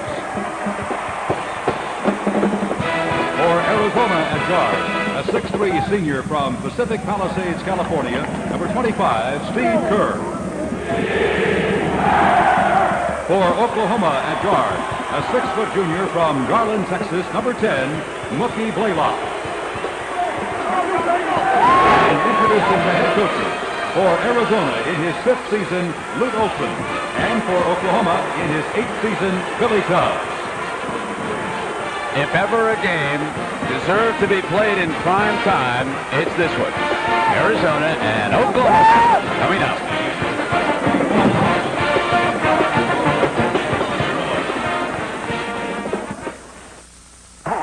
Oklahoma won it. They will wear the home whites, and so Arizona in the red and numerals on the blue jerseys. They have possession, and Sean Elliott, number 32, with the game's first field goal. Back at the other end before you can wink an eye. Oklahoma's first miss, and the Wildcats come back. Greg McMillan into Elliott's hand. No delay game here, Brent. Both teams going to go after each other offensively right off the bat. Man-to-man, great matchup. Off the fake, McMillan. Short. Oh, it's Seeger rebounding for OU. And down comes Grace. Into King's hands. And up up over the top was Cook. The game's first foul is called. The Oklahoma players want goaltending on that shot. They're not going to get it. Cook came over. He's the leading shot blocker in Pac-10 history. Stacey King at the free throw line, Billy. And what did he do just before the opening tap? He went around and shook hands with all three officials. I've never seen an individual player do that. Had a little conversation with one of them. And he gets on the free throw line first. Now wait, that's still strong, Grant. And he missed both times, but he runs it down and he gives Oklahoma an opportunity. Colbert really bodying him inside, Stacey King. How's Harvey Grant's jump shot on the money?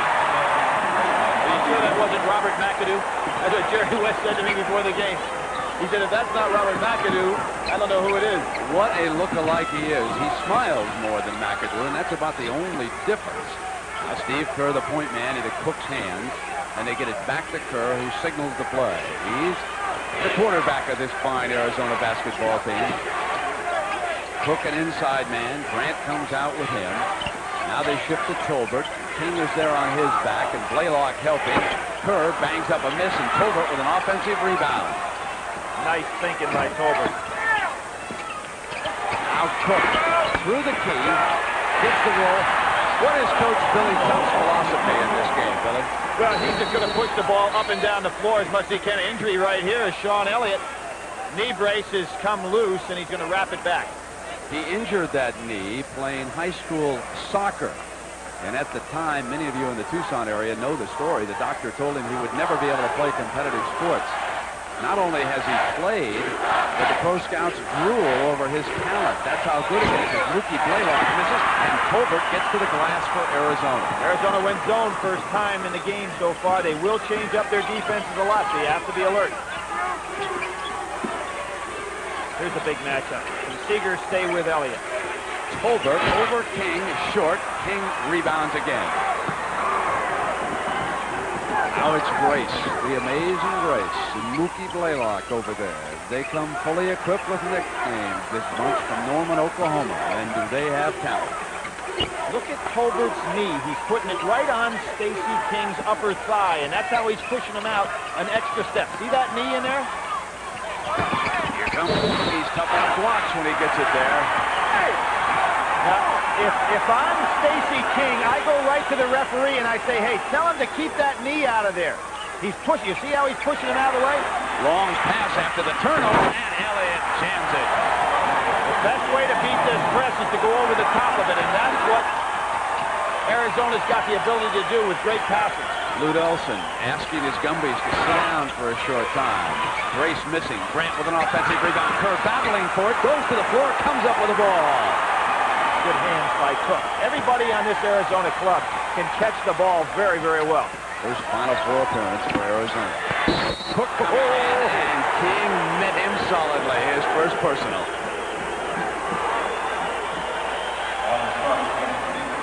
But this game really hasn't gotten a flow to it yet. You can see both clubs kind of feeling each other out in regard to the great athletic ability we're seeing here. And the first substitution comes off the Arizona bench. That's Joe Turner, the 6'7" senior from Bakersfield, California. And Tolbert will go over for a word with the coaches. Tolbert did not want to come out. Had a monster game against the University of North Carolina. But he had the monster after he came out of the game. He went over and sat alongside Lute Olson. And Lute said to him, Tom, do you really want to go to Kansas City? Do you want it badly enough? The rest is history. He exploded against J.R. Reed in the second half. Now Dave Seeger, the team leader for Oklahoma, down in the corner. Seeger's three was an air ball. McMillan battling. And it winds up in Turner's hands. Seeger pounding Elliott. Elliott great off the dribble. But one of the things that Elliott does, as well as any big guy I've seen, matter of fact, I've got to think of Magic Johnson when I think of him at that size. He can penetrate and not draw the charge and either go in and score or make the great pass. And there haven't been many that have come along in basketball that can do it as well. Grace's first personal. 2 team fouls here on Oklahoma. Kerr down in the corner. McMillan. Kerr popping back on the outside. You see, Oklahoma's not going to give Kerr the three-point shot. Mookie Blaylock staying with him out there. They get inside, and it's knocked away from Turner. Trying to get it back. He traveled. Good quick hands by Grant and Turner. Now it's OU's ball. Billy, how do these two guards compare, by the way? Blaylock and Grace now with the ball. Well, offensively, they're very similar. Grace can go on the drive better than Mookie Blaylock. Defensively, Grace a little bit more solid, but Blaylock with a great stealing ability. Seeger missing, only one shot and out. Elliott gets to the glass. Going to that three a little early, not pounding it down inside to King. I think that's what they're going to have to do here. Arizona has built a 5-point advantage. They get it inside to Cook on the quick turnaround.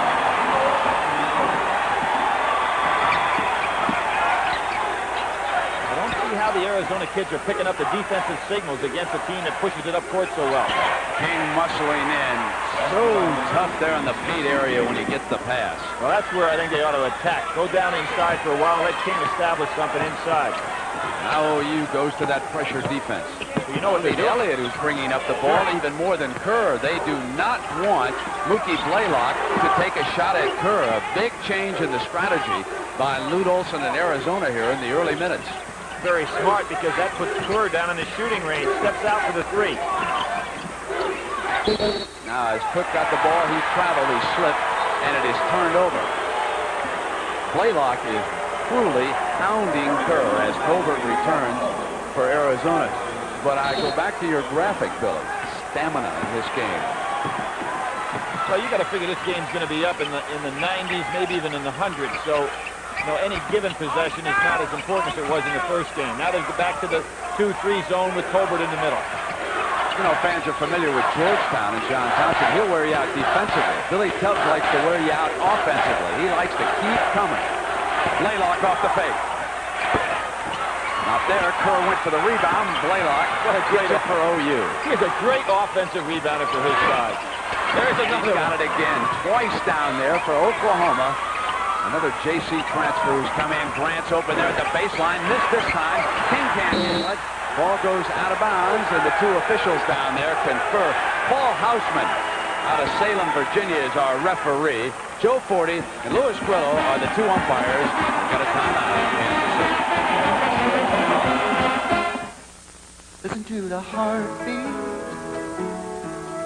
of America. Now there's a powerful new reason to follow your heart. The new 4.3-liter V6, available in S10. Your college in Midland, Texas. Now Blaylock, this is his first year alongside Grace. Larry Brown went hard after Blaylock, and so Grace said, I better call Mookie. I sure don't want to play against that kind of a thief as he makes a steal, and Seeger's got a field goal as the result of it. On your cue, Billy. Yep. Blaylock's hands are so quick. Now what Arizona's going to try to do is throw over the top of it. And now it's Grace's turn. Two quick steals. First Blaylock and then Grace. Big mistake by Arizona. They've got to throw over the top of that, not with a bounce pass. There's the long over-the-head pass. Colbert wrap around Cook. Lute Olson will do some talking to his people because with McMillan and his size and Elliott and his size, they can throw over those small guards.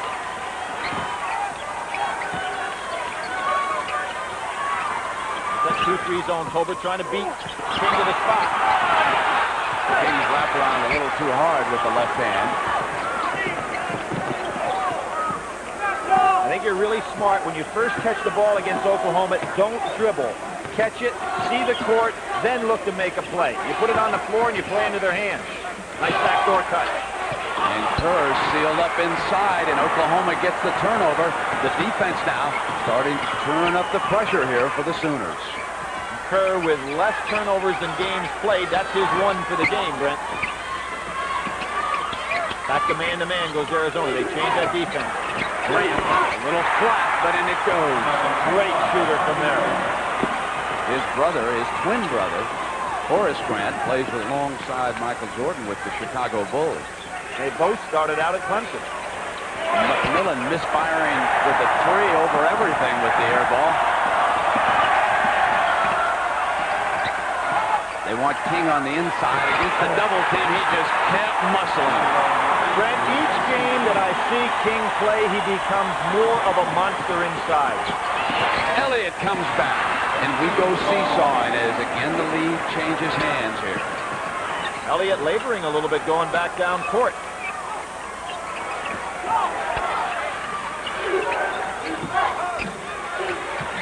With the left hand, great and missing, and Seeger banging into McMillan commits his first personal. That is the third team foul on Oklahoma. There's one team foul on Arizona here. 12-minute mark of the first half. Arizona up by a point. Two scores have carried the burden so far for the Wildcats. Elliott with 6 and Cook with 7. Brent Lofty comes in again. Now he has quickness, but in effect he plays down on the floor to Grace and Mookie Blaylock. So they may go right after him.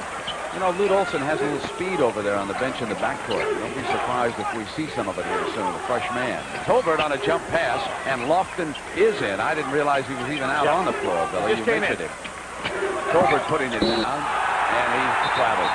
You can see the respect the Arizona players have for the great shot blocking ability of King and Grant that time. That is 6 turnovers committed by Arizona already in this game. That is something to watch. They normally are way below that. They change their zone again to a 1-1-3.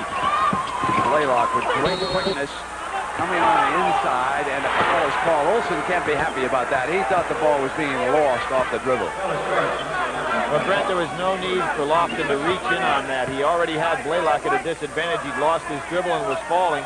Just want to move your feet a little bit there. King looking for a potential lob pass here. Lofton goes against Blaylock, and King now off the glass banks in the field goal, his third here of the first half. Lofton dribbling away from the pressure, but still on the other side of the timeline. He traveled. They've turned it over again against Oklahoma. Brent, you cannot put the ball on the floor. You have to throw over the press. I talked to Coach Iva before the game, and he said, Billy, the key against the press is to get the ball as rapidly as possible, as simple as possible, over half court into shooting position. And that's what Arizona is not doing. Isn't that amazing? We're at the 11-minute mark here of the first half. And Billy Tubbs, who just keeps coming. Elliott quickly returns. And Joe Turner back 2. Second time down for Tolbert. McMillan sitting because he's not shooting very well. He's been basically a season-long slump. But it really hurts him out of the game because you don't have a good passer to go over the top of the zone, or the press. Inside to King. Missing. And Blaylock is there again with still another offensive rebound. That's his third offensive rebound, his first field goal. There's the long pass into Lofton hands. Quickly to Elliott now. They attack the pressure, and Sean Elliott hits the field goal. What a pull-up. This may turn out to be an Elliott against Stacey King offensive blowout. Down the baseline, into the hands of King. I'm not sure they know what to do right now with Mookie Blaylock's speed. Well, he's going through the zone or man-to-man. Great trap into Elliott's hands, and he'll put it down. Mookie Blaylock, he just covers the floor. You know, when they go pressing, he doesn't worry about a man. He's just looking to pick something off. Now, baseline, it's Elliott. Stacey King kind of out of position that time. No help for Elliott on the baseline. Great start by Sean. He hits his first 5 field goal attempts.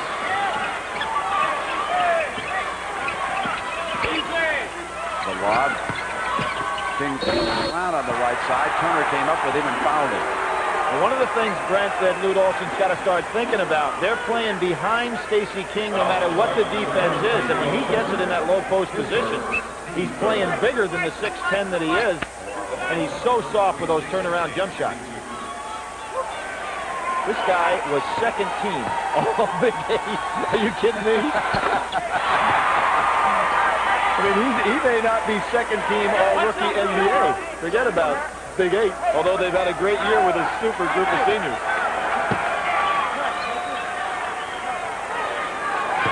young man who was academically ineligible, and the next time he got his grades, he was on the dean's list. That's when they knew that Stacey King was here to stay. Oklahoma 20 and Arizona 17. Knowing that Well, here's the 2-3 zone put in place. Now watch what happens as Oklahoma swings the ball over to the side. You're going to see Kerr come out to take one man. Tolbert has to go all the way to the corner. A very tough move to see whenever you go up against a team that'll move the ball and swing it from side to side. Here you go. Cook has to come out. Look at how far Tolbert has to go all the way to the corner to make that defensive play. Can't get there in time. You know, Billy, so far, only 2 of the Arizona starters have scored. Cook is perfect, 3 of 3. Elliott, 5 of 5. As they come up against the pressure, all 5 of the OU starters are on the scoreboard. Much more balance now for Tubbs' team at the start of this semifinal game. That'll show you exactly what's transpiring. Seeger out hounding Kerr right now. Mason has come off the bench for his first look. Oklahoma goes into a little zone of their own. Nice move by Tolbert. Misses, and it winds up in Seeger's hands. Reed Olson was upset with that because you can't attack the zone any better than they did on that time down the floor. They put Elliott playing King. Switch back. They double up quickly with Cook coming over to help Tolbert. Now they rotate the ball around, and Grayson is firing underneath. Grant misses the tap in. Oklahoma again. Still can't get it to fall. Oh, that was not a foul. That was not a foul. Mookie Blaylock is incredible. He was hiding behind the trees. What he has, Brent, he has such great hand-eye coordination. To be a heck of a boxer. Now watch him hiding behind the trees. Watch his eyes. Boom, that's my ball. Let's go the other way. I didn't think it was a foul. The official was shielded there by a body and probably didn't get a good look at it. Here's the zone now. Lute Olson probably a little surprised at this early on. Nice coaching move by Billy Tubbs. Tolbert, a good perimeter shooter. Reminds me a little bit of a right-handed Dave Jones, the intensity he plays with. There's a turnover by Oklahoma, only their 3rd on that traveling call. They lead it by a point here at the 8:26 mark. Billy Tubbs came over to me yesterday at the shoot-around, and he said, I really wanted to just roll the balls out of the locker room because that's what the writers say all I do anyways, just roll them out for these athletes. No, they're wrong about that one, if anybody thinks that way, because he is a great coach. Was it Lamar, and certainly has been at Oklahoma. And Kerr was short with that three-pointer.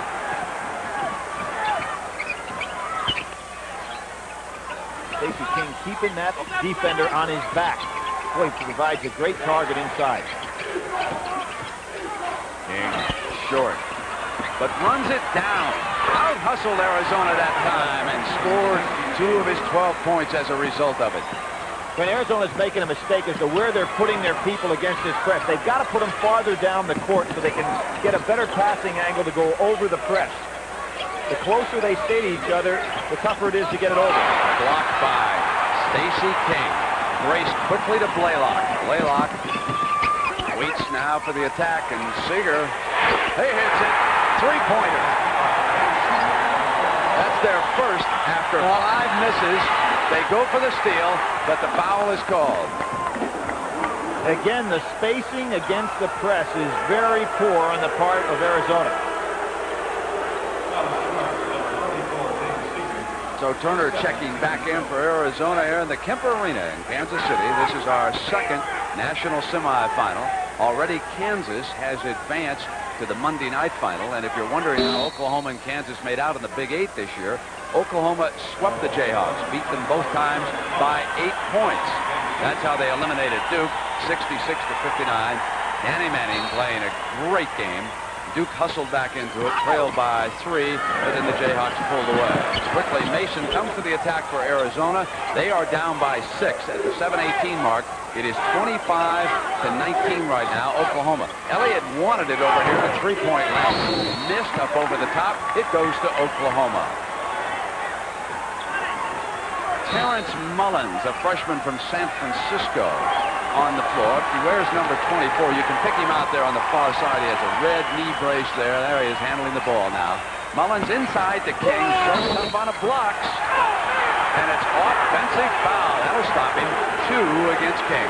I guess Stacey King's probably wondering, Brett, why he shook hands with that particular official, huh? You know what I love about him? You notice how he gets right back down on the defensive end of the floor, which is, again, one of the great coaching traits of Billy Tubbs. He's getting back on defense. They're just great at it. Enormous pressure. They're going to wear down some of these Arizona players, you would think. They stay with that 1-2-2 zone. Kerr can't get open for the 3. Elliott short into the hands of Grant. Oklahoma on the move again. Here's Grant. And he drew the foul as he came up with his shot. And Mason, you have to wonder why he went out and just made an automatic foul. Now, as Grant comes up to the free throw line, we can see that still another substitute. There's a person who put on a show yesterday. Andre Wiley hit a dunk yesterday, and a dunk exhibition that I've never seen. He took 3 ball boys right underneath the hoop where he is right there. He lined them up, and he jumped over all 3. Now, take a look at what Billy Tucker was telling you. Facial qualities, how they resemble Bob McAdoo. And when you get a look at him from behind during this game, you'll see the same form. McAdoo played, of course, collegiately at North Carolina before going to the pros. And interestingly, grew up in Greensboro, North Carolina, the same place that Danny Manning grew up, so a pretty fertile territory there.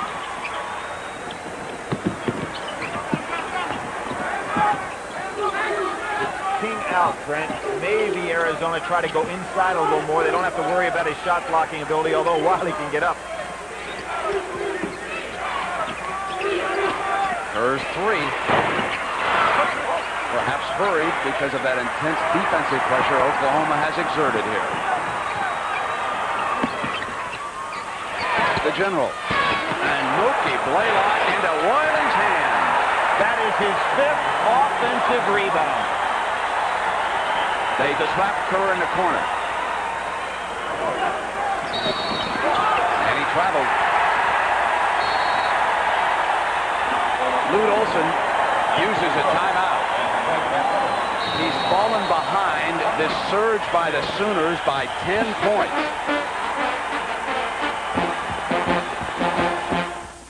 I'm Brent Musburger. And a look at the summary. Don't be surprised by the number of Arizona turnovers. Mookie Blaylock made 10 steals for Coach Billy Tubbs against Centenary in a game in which the Sooners exploded for 152 points. And this team, coached by Tubbs, has 38 Big 8 and Oklahoma records already to its credit this year. And Billy, this is an enormously impressive start by this team. It really is, and Brent, I think that Arizona will adjust more to Oklahoma because Oklahoma's going to play one way, and now Arizona's got to figure out how to get back in. They start out in their 1-1-3 zone. They brought Nick Millen back in, so Lute Olson is gone with his starter. Grant on the run. Some offensive player, isn't he? And they go to trap. Quickly, Arizona to the attack.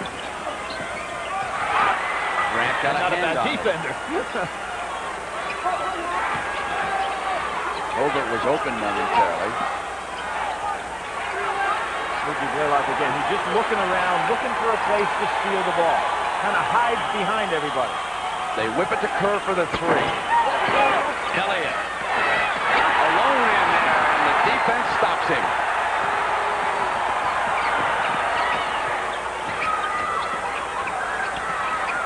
Now Grace sets the table for the Sooners. Blaylock looks in. Mullins can shoot that 3-pointer. He's got great range. Wiley wants it down on the blocks. They extend that zone out because you have to worry about the 3-point shooting range.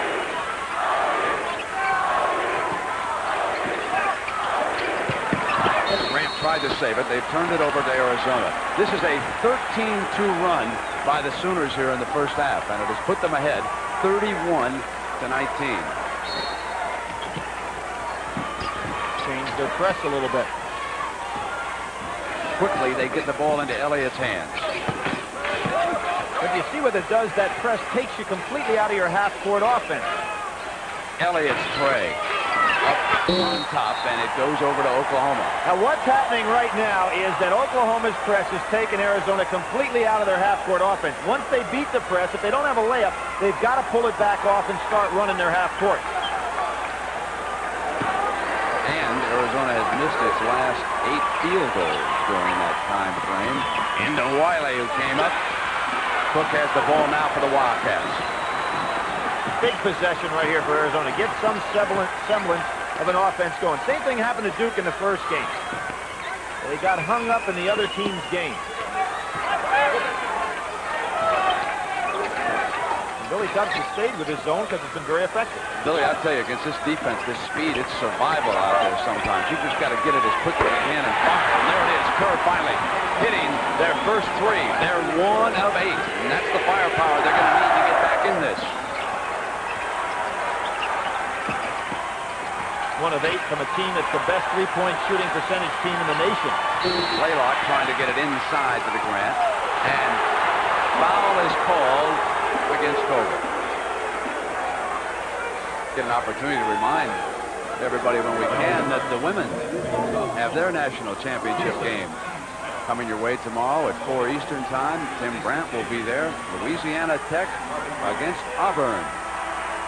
And Stacey King returns for Oklahoma. He has scored 12 points already as Grant gets a break.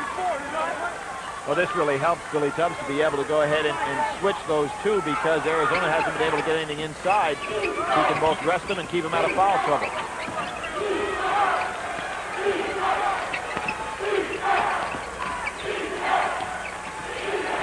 Grace bangs the 3. He is so cool. Bushler out here for Arizona, number 35, along with Kerr and McMillan, Cook, and Elliott. Quickly into the hands of Kerr, that cross-court pass. This time he penetrates. They set up Cook. King off with the rebound. Wiley showed his leaping ability and great timing. There's Andre Wiley at the offensive end for the field goal, the 2:30 mark. It is 36-22, Oklahoma.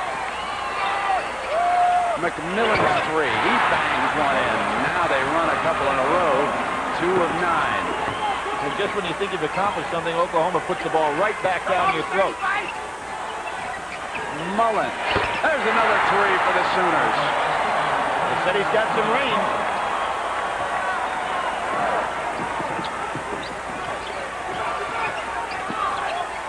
Elliott misfiring back into his hand, and he traveled. That's 9 Arizona turnovers in the first half against the Sooners. And a defense like this, not only will they steal it, but they'll force you to hurry throughout the game. Brent, another thing, when you don't run your offense, you're in terrible position to get offensive rebounds, and you can see Arizona's getting nothing off the glass when they miss. Back to little man-to-man here. King put it down, and reaching in was Elliott to tie him up, but the possession arrow stays with Oklahoma right now. So they get a fresh 45 and the ball out of bounds at the 137 mark. Coming up at halftime, we'll remind you, Jim Nance and James Brown will be along. They'll review that Kansas victory here in Game 1. But it's interesting for the fans to watch players when there's a little break in the action. That time, John Elliott bent over. He was very, very tired. The Oklahoma kids, as I said at the top of the show, have the greatest stamina of any college team I've ever seen, and they're putting it on them now. Well, to give you an example, Elliott hit his first 5 shots. He's now missed his next 5.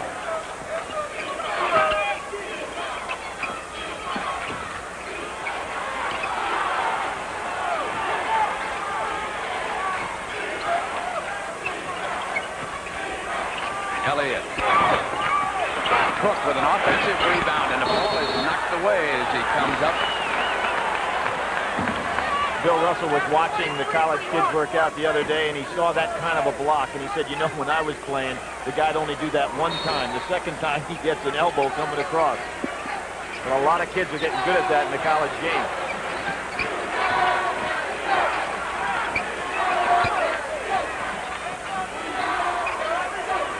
I'm sure Arizona is shocked at how much zone they're seeing in this game.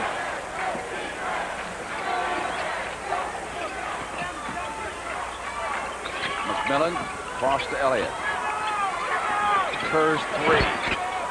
Being forced to release that jump shot quicker than he wants to. Great job by Elliott to get the ball into Cook's hands and save it for Arizona.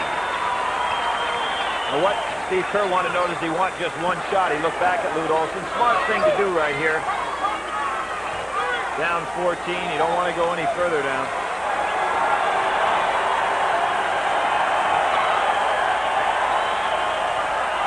Tremendous first half show by Oklahoma. You had to be impressed the night they took on Louisville, because I thought that Denny Crum's team played awfully well that night. Purvis Elson, and also Felton Spencer. And Oklahoma simply ground him down. Alley-oop to Elliott, and it won't stay down, and there's a foul underneath. Wiley. Sensational catch by Elliott, and that's that back screen against the zone on the lob pass. You can see now there's the screen going to be set up. They go right behind the zone. Elliott goes up even over King to make a sensational catch there, but he can't get anything to fall. Brenny's probably missed, what, 4 or 5 in a row here on this stretch. 2 seconds to go. Billy Tubbs has obviously never been to the Final Four before, although he's had so many outstanding teams at Oklahoma. 2 times in the NCAA tournament at Lamar. He's got to be satisfied with this performance so far.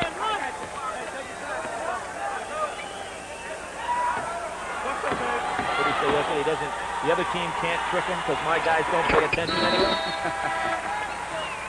Yeah, he's dumb like a fox. Oh, you better believe it. Really tough. I want to tell you that as Lofton returns for Arizona for the last 2 seconds. And they do not want Sean Elliott to pick up any kind of a foul. Well, Arizona hit only 3 of its last 16 field goals for Lute Olson. And they have fallen behind an impressive Sooner team, 39-27. CBS coverage of the NCAA Basketball Championship will continue after this message and a word from your local station. 1306 Mission, Kansas, 66201. Applications must be received by April 15th, 1988. This message furnished by the NCAA. The words higher education. The constant pressure of the Oklahoma Sooners. Billy Tubbs was so successful in that 1-2-2 half-court defense, so he starts out with it.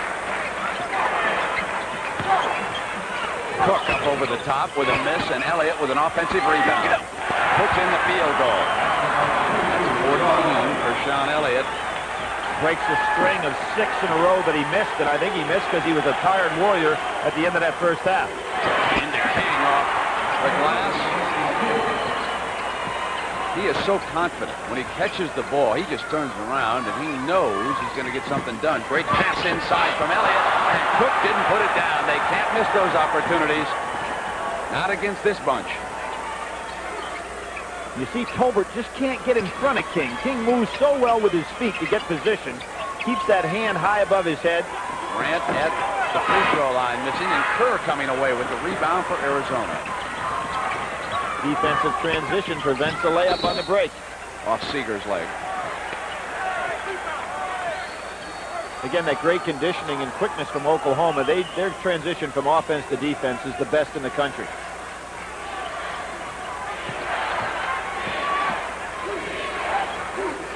McMillan's the open man here against this defense, but not for long. Into Tolbert. He comes up over King.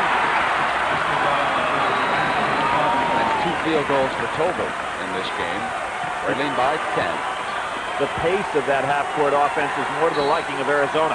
Another travel against Grant off the fake. That's 7 turnovers by the Sooners. Watch Billy Tubbs go back to man here shortly, because that zone has got some holes in it now, and they're nowhere near as aggressive as they were when they came out man-to-man. Here's Kerr. Misfiring on the 3. Grant's defensive rebound. Off quickly to Grace. 1 for 7 in the three-point range from the man that set a new NCAA record, shooting almost 60% from that area. King double finds the open man, and they swing it to Grant. Good ball movement that time. That second pass was beautiful by Blaylock.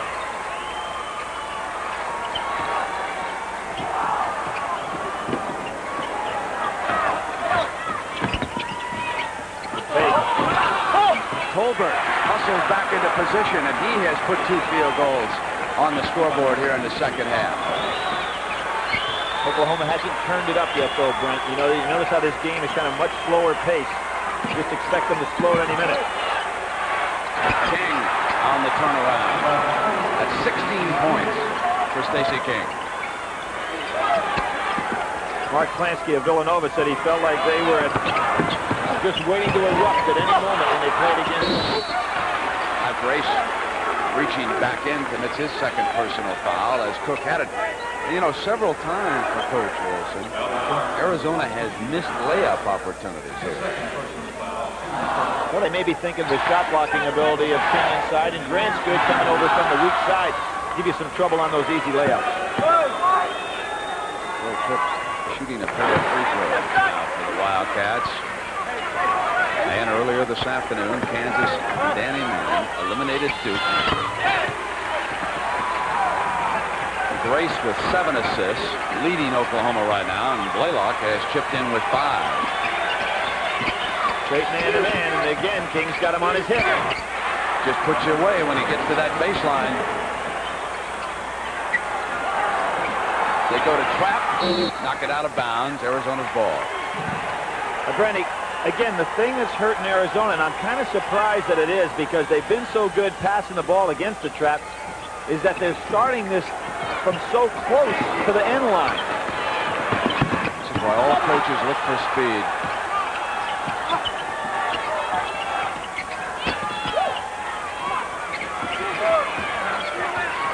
Tolbert wants to get something going, but Blaylock doubled. Cook came around and fired the shot, and the foul is called. That's foul number 3 on Grace. He is the first Sooner, in fact, the first player to hit the 3-foul mark. When you think of Grace and Blaylock in the backcourt, they got beat when they were on the same team by San Jacinto. Liddell Eccles, the great player from New Orleans, Harvey and Porter, the 2 backcourt players that are playing at St. John's. That must have been some contest. Their only loss of the year, San Jacinto went undefeated for the national crown. More and more, there's respect for the fellows who come out of those junior colleges. Last year, you might recall Indiana. Dean Garrett and Keith Smart both came off at JC campus. And now we've got Grace, Blaylock out here operating in the backcourt. Seeger misfires. Cook yanks off the miss, and Arizona trying to put together a run and keep it going here. Very intelligent Arizona team. They move it to Tolbert, who hesitated, and that threw off the shot into the hands of Blaylock. He misfires, and now Elliott comes down.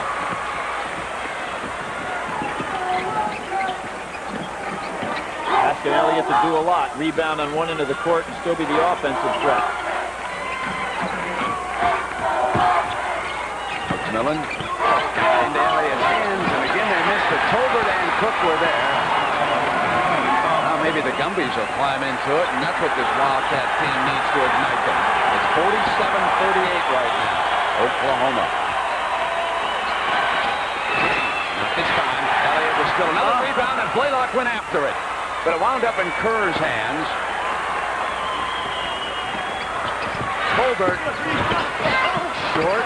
He was worried about King's shot blocking ability. But he came right back at him. Tubbs has got to be thinking, timeout. He needs to get back in that man-to-man and force this pressure again. Because Arizona has got it going their way right now as far as tempo is concerned. Blaylock gets it to fall. He doesn't mind taking it right inside on you. Only 6 feet tall. They go for Elliott with that long pass. And Cook. So it's been Cook, Elliott, and now Tolbert.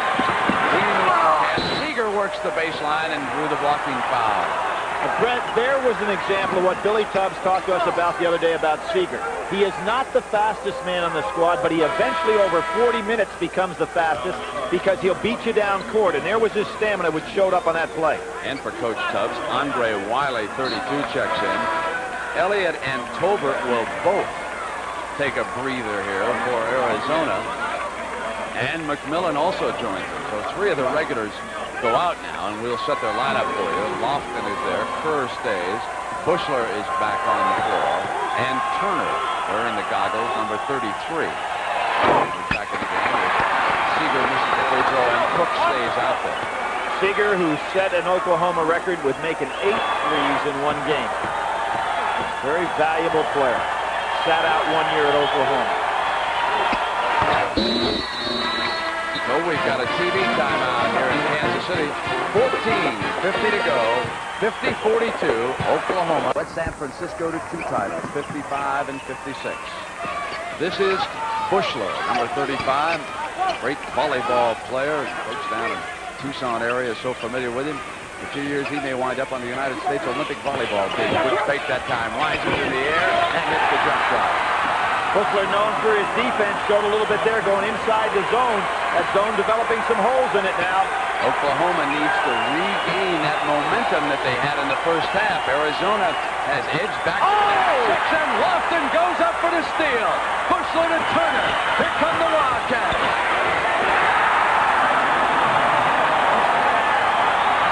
Lofton caught that one on the fly. You very seldom see that. Like catching flies with your hands, what he just did. Now coming off strongly is Turner. Brent, Arizona has decided to double team King down inside, front and back. Billy Tubbs is going to counter by putting Grant back in the game, which will help. They ship it to Lofton. Not what they needed there. Here's Blaylock on the move. And he traveled. As he spun around Lofton, he traveled.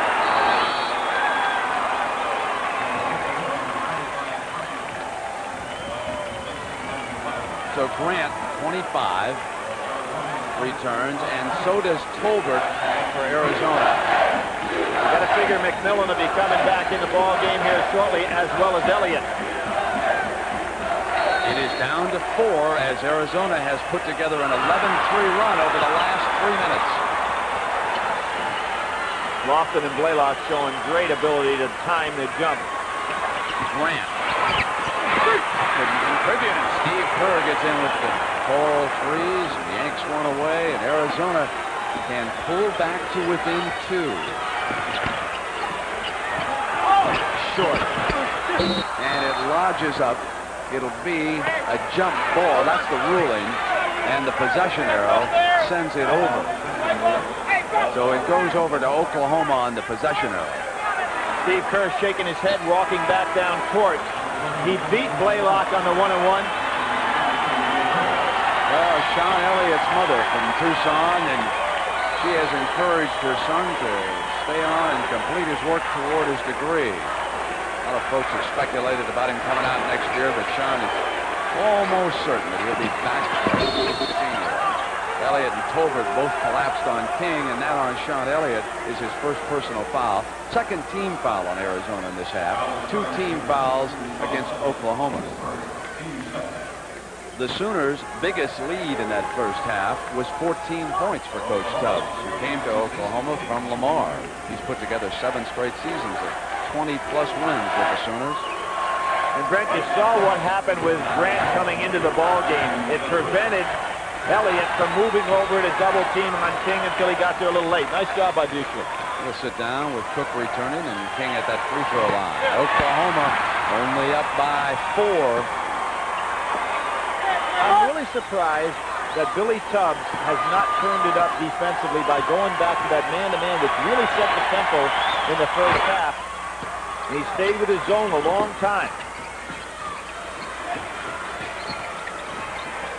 Mookie Blaylock knowing where his man is, but out of the side of his eyes there, looking to go back for the steal. Here they are, back to the man-to-man now. And there's Ferguson.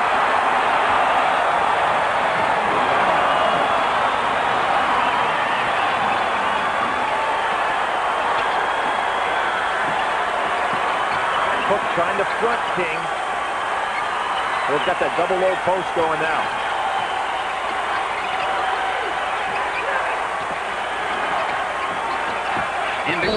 Turnaround, foul called. He'll shoot 2. This was a magnificent play by Sean Elliott. Got around Seager, came right down the middle against the defense for the jam. Well, Seager, one of the best defenders going. But you can see Sean Elliott can put that ball on the floor and take it all the way to the hoop.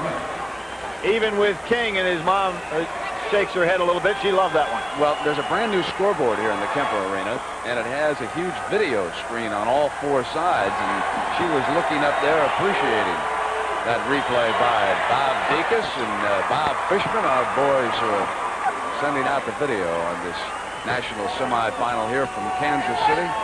Kerr and I did a game one time and thought that screen was the same as what was on our monitor, and I was telling fans, down there you can see it, and it wasn't even the same picture. So I haven't done that here. This is a legendary scoreboard for some of the malfunctions in the past, and this is brand new. Off Elliott's hands. Oklahoma's ball at the 12:25 mark. Nice job by Seeger again. Even though they threw it over his head, he put Elliott in a position where it was tough to make the catch. Well, the Sooners grew a little fat with that lead. Backed off here, and Arizona has stormed back into this game in the second half. Boy, Grant is really fighting for position. He and King are so tough in the low post. King battling on the turnaround, goes to the glass. When he shoots that ball off the glass, Brent, it looks like it has no air in it. You know how it just... There's the pressure. Grace taps it, but Grant slipped, and Lofton runs it down. Otherwise, it would have been another turnover. Going back to man-to-man has helped Oklahoma. Just turns up the pressure in the game completely.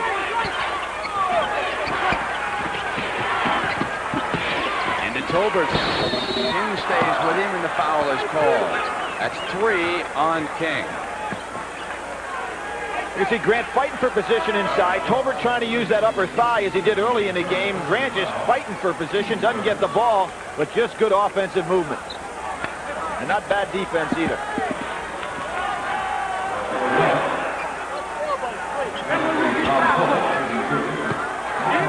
Now King asking for a little switch because of the foul problem down there. Grant doesn't have a single foul in the game yet, and King with the 3. And that's why he was asking across the lane for the defensive switch.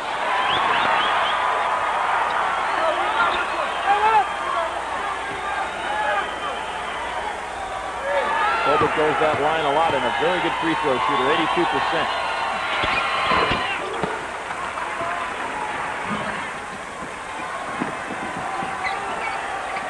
Blaylock takes the pass from Grace and drops it on into King, and here's Seeger.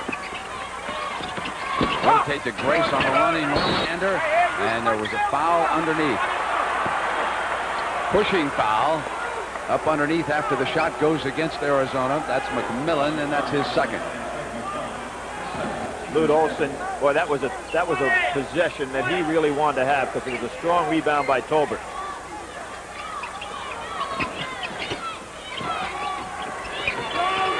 Tolbert fronting King. King comes way out this time to get the pass. Seeger bangs a miss. Tolbert rebounds. Brent, Tolbert plays a full 6'9". You know, they list him at 6'7", but he's about almost 6'9", goes about 235, and it's showing now. Here he is, hitting on the inside. Cook tries to keep it alive, and Grant comes off for the Sooners.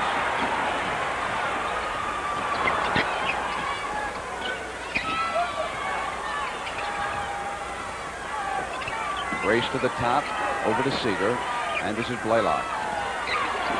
Ricky Grace bangs a tray. He squares up beautifully on that jump shot of his. Never needs the dribble to get his elevation off the floor, and that's hard to do from that range.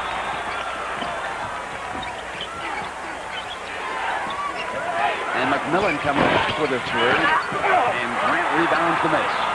You notice Elliott has not touched the ball about 4 or 5 times down the floor now. It's important when Arizona gets close to make sure Elliott touches it. Same as Danny Manning in the first game for Kansas. Good defense that time against King. Arizona's ball.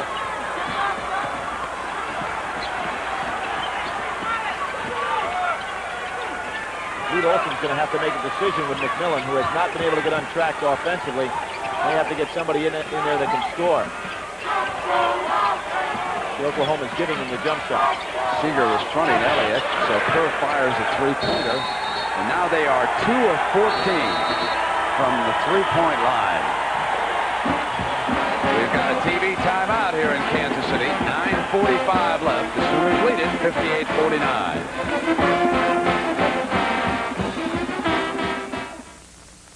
You hear the thunder, the call of the road. Whether it's the roar of an available turbo or 16-valve engine, Grand Am is sheer driving excitement.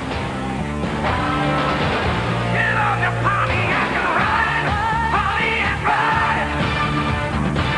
And now, with $400 back direct from Pontiac, you can really cash in on Grand Am excitement. Get on your Pontiac, rebuild excitement. Here's to the winners, those who move mountains. Here's to the miracles they make us see. Holiday Inn welcomes you, the people who know that winning at life is working hard at it and living it fully day after day. Here's to the winners, all of us can be.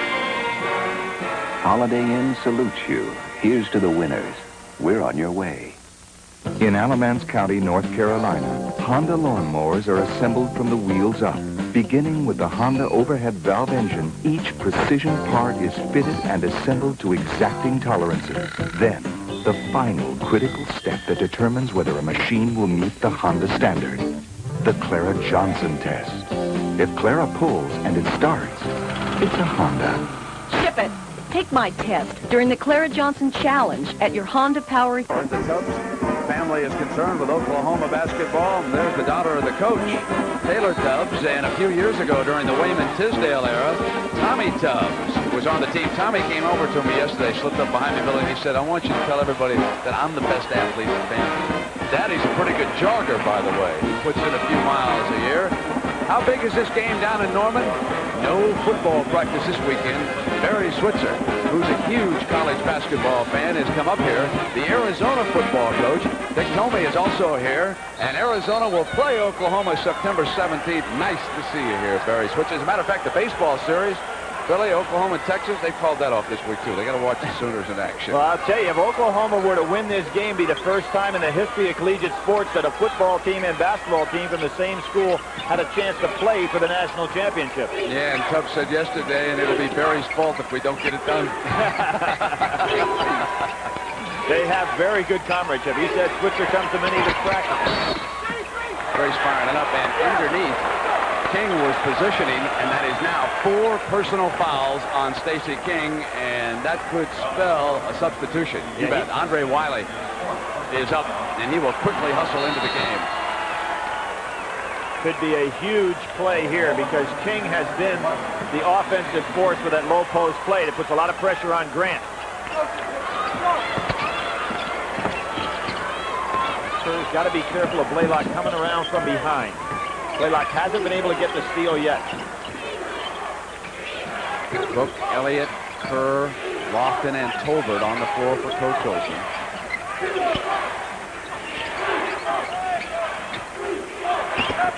Good fake by Cook.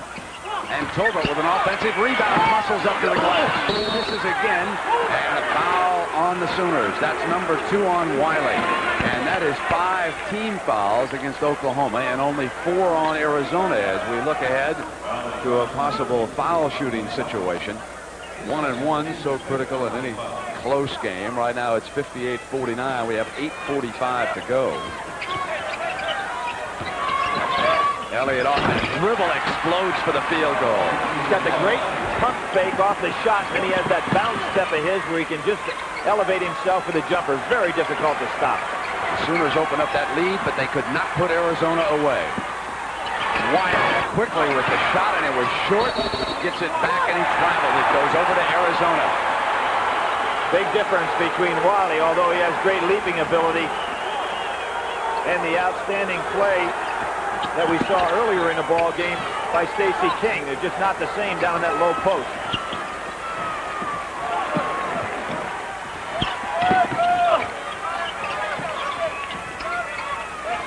Spin on him. There it was. Coming up with a shot.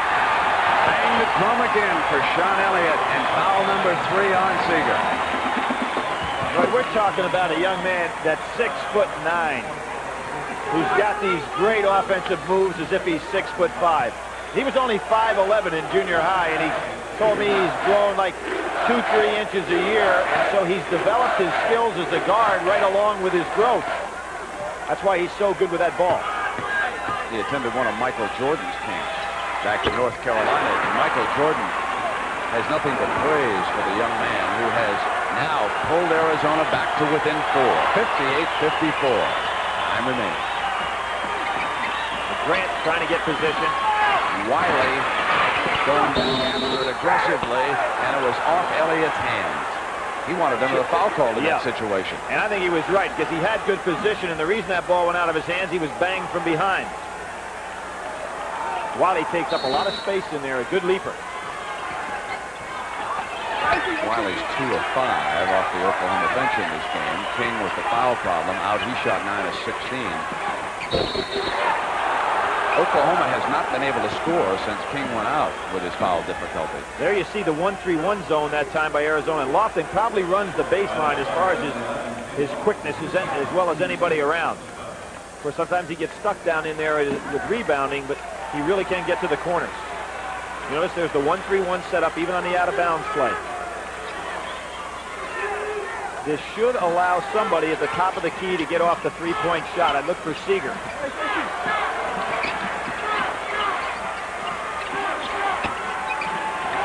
Blaylock drops it in on the inside, and Grant will go for the 2. Bob Matheson puts that ball behind his head. Jerry West was right. There's the turnover. Blaylock now coming to the attack. Gives it up to Grace. And back to the man-to-man defense. They get inside to Grant. Can't hit back-to-back field goals. Andre Wiley with a great job, and Blaylock hits the field goal. Brent, you almost think you have to release Blaylock's man so that he can't hang around under that offensive board. He has 85 offensive rebounds this year. Maybe the only way to keep him honest. Steps. That's the 13th turnover by Arizona.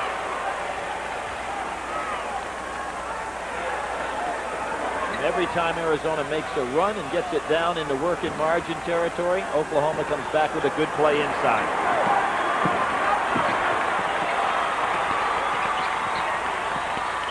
Lofton chasing Blaylock. Seeger over to Grace. Lofton gambled that time. Seeger just roaming around the outside waiting for that 3. Tough, aggressive Arizona defense here. They're really playing well on the perimeter. They ship inside to Grant. The fade away. And Lofton comes away. Here's Kerr. You know, Kerr has not come out of this game. Elliott. That's a 3. That's 24 points as Sean Elliott hits a 3 here. Seeger comes back with a 3 and misses. Gets it back. Drives for the deuce.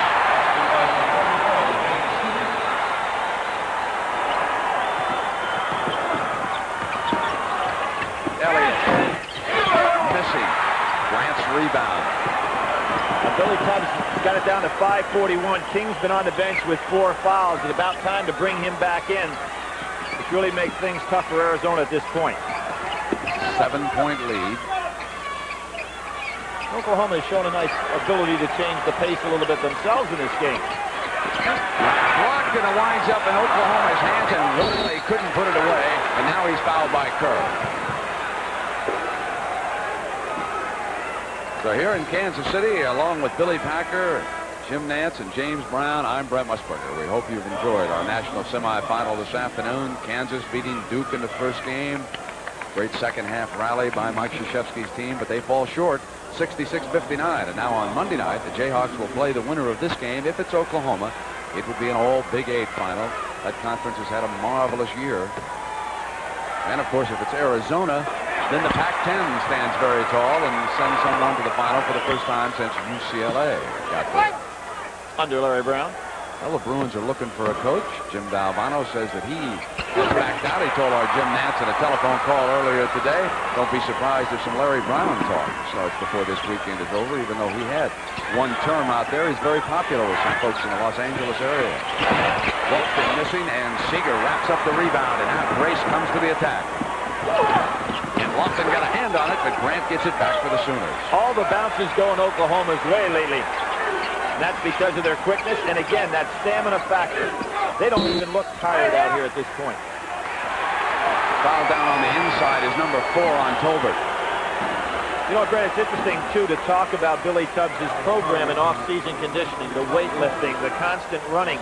He really doesn't like his players to play too many pickup basketball games because they get into bad habits. And I think he's been very much misunderstood as a coach, very much like Jerry Tarkanian was. Just because they score a lot of points, people think they don't have a concept. But I think he's really, really a sharp coach. If you go to Norman, Oklahoma, and you're a coach, get a lot of players ready. That's the hottest gymnasium I've ever been in college basketball. It was warm here in the Kemper this afternoon, and Billy Tubbs' athletes, they just work and work to stay in condition. As Lute Olson has one more conversation with his center, who will sit down for a while.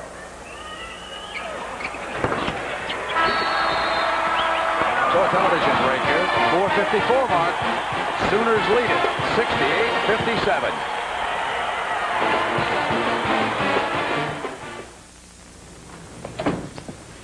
Working late again, huh, Tim? Yeah, I'm just finishing up that PC proposal. Oh, yeah. You going with IBM? No, I'm going with AT&T. AT&T? Yeah. Why did you bother asking my advice if you're going to go with AT&T? They match the specs better. Better than who? IBM, Compaq, you name it. Wait a minute. What are you talking about? Flexibility. My machines give me more flexibility than I'll ever need. Can your vendor give all your users simultaneous access to the same program? That's what I'm getting with these AT&T machines. I can hang 32 terminals off just one PC. You're still blowing your budget on standalones. You sound like a commercial. I'm giving you the facts. Why don't you try listening for a change?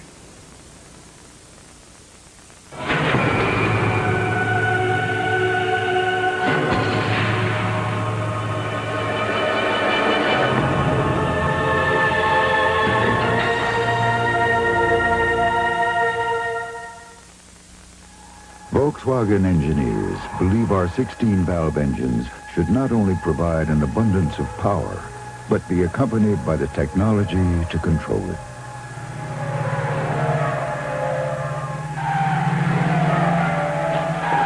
And that's a belief from which our engineers never walk away. German engineering, the Volkswagen way. Well, whenever Arizona challenges here in the second half, Oklahoma seems to pull away just a little bit. 4:54 to go. And Arizona's turnovers tonight, 13, one above their season average. They have held on to the ball much better here in the second half than they did earlier. You know, Billy Tubbs, I mentioned that he was a great jogger, and I'm reminded of that horrible incident that he also suffered down there. Jogging one night, he was hit in the twilight, I believe it was, by a car. It was life-threatening, and he has come back from that. And even to this day, he is an avid runner. He logs some 1,000 miles a year, if you will. He's in great physical condition. I guess if you demand that of your athletes, the least you can do is stay in shape yourself. That was Grace going out after it, and they forced the turnover. Well, even the year that he had the accident, Oklahoma was in the NCAA tournament. Remember, they got knocked off by Bobby Knight. Mike Newell coached that team. McMillan returning for Coach Olson as Bushler sits back down. Inside of 5 minutes now, 68-57. Let's see if Arizona has anything defensively. They expended a lot of energy to get this game down to its working margin. First person on that young man. I've got to tell a story about Grant as he moves up to the free throw line. He figured he needed a set of wheels down in Oklahoma. He said, quarterbacks buying cars, I got to have one. So he calls his twin brother with the Chicago Bulls. He said, can you lend me some money? Well, his brother said, I'll get you $200 a month and you go ahead and shop for a car. He went shopping for a $50,000 Mercedes. You better find like a 20-year contract to buy that car. Well, Horace learned a little bit in Clemson there in terms of how to use his money wisely. You bet. It's probably not interest-free, but No, it's your brother. They're both from Sparta, Georgia. Here is his... Oh, he's that play, King. He shot that one like a Mercedes. He and King are so tough, and what amazes me, even with King out of the game, Grant's taken over. Coming in on the drive. Good no foul call that time. 26 points for Sean Elliott, who has played magnificently here tonight for the Wildcats. Well, Brent, here's where stamina comes into for Kerr. He's not been out of the game yet today. You're asking him to put pressure on Grace full court. I don't think he has enough left to do that. Same way with Elliott. He's been working hard here in the second half. And Wiley's still out there with King watching down to the 3:30 mark. Now Wiley with the jump shot. Well, Billy Tubbs said my second team doesn't get to play that many minutes, but believe me, they can play. They're the toughest team we play in practice every day defensively, and I think he's seeing some of it right here out of Wiley. There'll be no bench clearing by this Oklahoma team. Billy says if I'm up by 20, I want 30. No lead is ever that safe, especially with a three-point play. Remember last year in the NCAA tournament, he lost a 19-point lead to Iowa. He said, if you're playing well, your biggest lead should be at the end of the game. Kerr's three, and he brings it down. Big moment. That's his first field goal in the second half. They are 4 of 17 at the perimeter. So that perimeter defense that you spoke about, Oklahoma's had the edge there. They really have. They've taken that big part of Arizona's game away. The nation's best team from the perimeter has not been there today. And Grant just keeps on firing. That's 20 points. You know, at one point in the last season, he was leading the Big 8 in rebounding, and his brother was leading the ACC in rebounding. That's never been done before in college basketball. Cook up over Grant. He's had a good game. 14 points. So Lute Olson will use one of his timeouts here at the 2:39 mark. He's down by 10.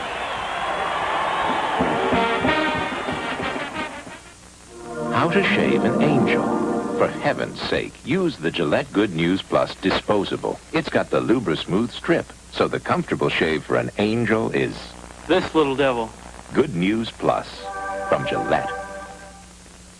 It's the right spot on the right day when a Coors Light is the only way. There's a new look all over town. It's a silver bullet and it won't slow you down. Come on, it's a Coors Light. It's the right beer now. To the good life, yeah. To the good life, yeah. So come on, it's a Coors Light. It's the right beer now. Only UPS delivers overnight to every single address coast to coast, guaranteed, which should guarantee you a good night's sleep. UPS, we run the tightest ship in the shipping business. Mitsubishi knows you want a truck to be tough. But we also know you want more for your money. Mitsubishi Mighty Max trucks give you more. Up to 2.6 liters of power, a 5-speed stick, more standard features for less than Toyota, Nissan, or Mazda. Even the lowest priced macro cab. The new Mitsubishi Mighty Max truck. Mitsubishi, suddenly the obvious choice. Courageous family. Dan Kerr, who flew all the way from Cairo. John, the older brother, there along with Andrew, the younger, and a sister, Susie, could not make it. She is over in London, England, and she has some difficulty in London trying to get the score of Brother Steve Kerr's game here from the United States. Ann was able to hear it on Armed Forces Radio as she told James Brown at the half, but they didn't carry it over in London last week, so Susie may be receiving a phone call as soon as this is over. 2:39 to go. Timeout situation for Kerr and the Arizona Wildcats here, who are down by 10. They have 2 remaining, and Billy Tubbs is left with 4. The possession arrow in favor of Arizona. They're shooting 1-1 on that foul in the backcourt by Elliott, his second personal foul. And here you can see Lute Olson going to the foul routine quickly. Now, that's very difficult against this ball club. First of all, they're very quick and hard to foul. But secondly, if you make this move, you're almost committed to go to the three-point shot on the other end of the floor. Down 10, there's still plenty of time to play it solid.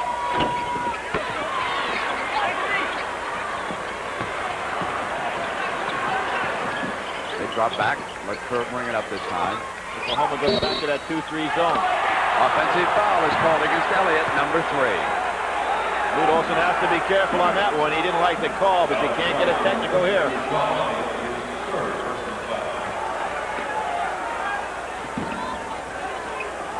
And I think if you're going to go for the 3, you got to get the ball down inside and then pop it back out. Because the perimeter defense by Oklahoma is just sensational.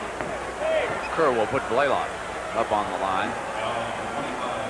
Well, the commitment here is the old Jim Valvano style that we remember that brought him to the national championship. Foul immediately, don't let any time go off the clock, and hope that they can't can the front ends of those 1-and-1s.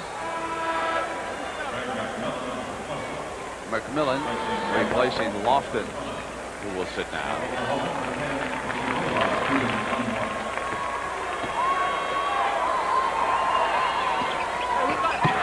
The newcomer of the year in the Big 8, Mookie Blaylock. We just really have to start considering this tremendous pipeline, the junior college pipeline for coaches that have the nucleus but need that 1 or 2 guys just to fit in and make it roll. And we have the potential here of 2 national championships in a row. Since the arrival of Proposition 48, the JC program has been much more important. Kerr, short on the three-pointer, banked away by Oklahoma's Grant, and the foul against Elliott now is his 4th at the 2:16 mark. 75-64. Well, obviously, Lute Olson did make that commitment to say with like roughly 2:30 to go, they're going to foul, take time, make sure no time goes off the clock, and look for the threes. It's tough to ask Kerr to be making threes. He's been out there every minute of this game, been dogged all day by Blaylock and just not shooting it. Isn't that something? 2-11? To give you an idea what a great three-point shooter is, the national record was 53% for guys that tried at least 100. He's going to shoot about 59% on the year, and he's made over 100. He's played 38 minutes here tonight. Elliott has gone 36 against the Sooners, and Cook 35.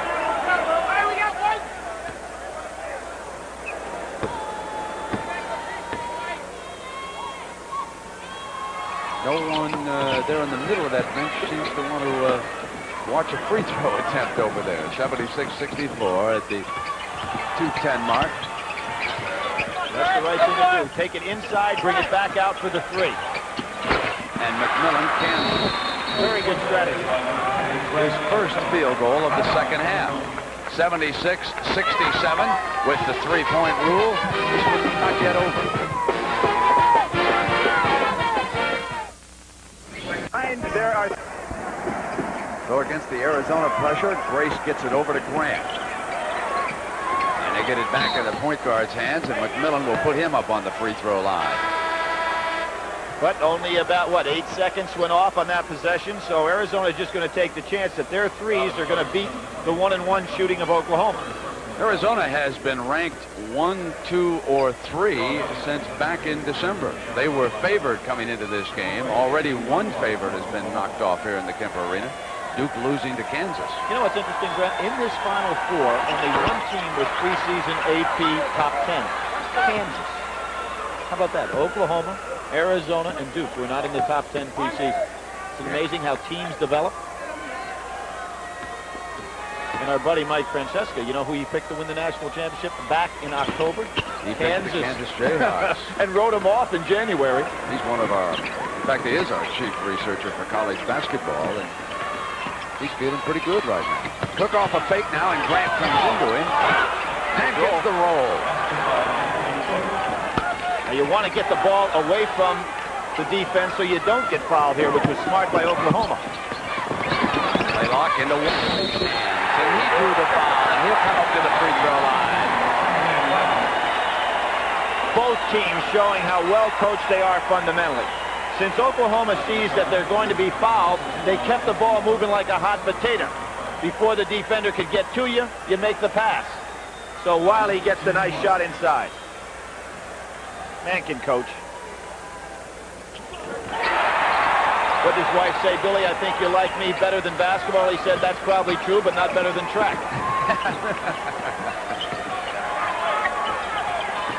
Fun guy to be around. Elliott with a slick move off the dribble. Oh, what great skill he possesses. You got to pass the ball before you get fouled, Ricky Grace, and he waited a little too long.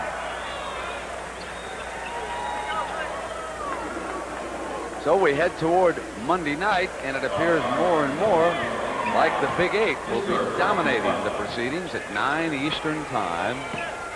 We'll be here in the Kemper Arena. It will be the Kansas Jayhawks against either Arizona or Oklahoma. 80-71 with 1:13 to go, and Grace now with some important free throws.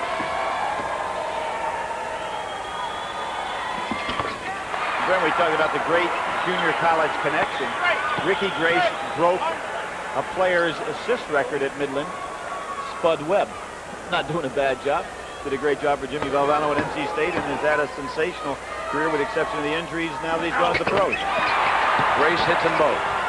It's back to 11 at the 1:13 mark.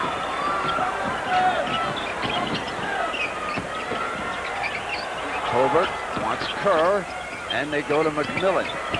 Forced to penetrate. The three wasn't there, and a quick timeout is called. That's Arizona's final timeout at the 1-minute mark. 82-73, and so Coach Lute Olson over there will set his strategy now for Arizona. Arizona has not been... They've enjoyed the afternoon, I might add. You know, Oklahoma has been in a championship game one other time, 1947, and they lost to Holy Cross. Only team from the state of Massachusetts ever been in the national championship. All you can do. Oh, they're going to call it intentional. Oh, Lute Olson has to be hot with that because Lofton was going for the ball. Now, this is the supreme penalty. 2 shots and the ball out of bounds. I don't agree with this call. Now, see if he's not going for the ball. He reaches in there to try to make the steal. I don't think any question about that. A good defensive play.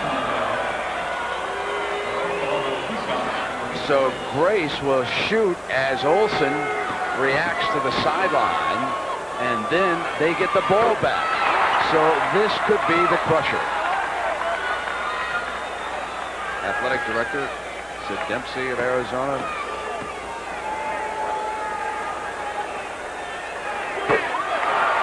A prognosticator, I'm not, Brent. I said there was no way Kansas could win the game, and Arizona is the team that's going to win it all. So I'm 0 for 2.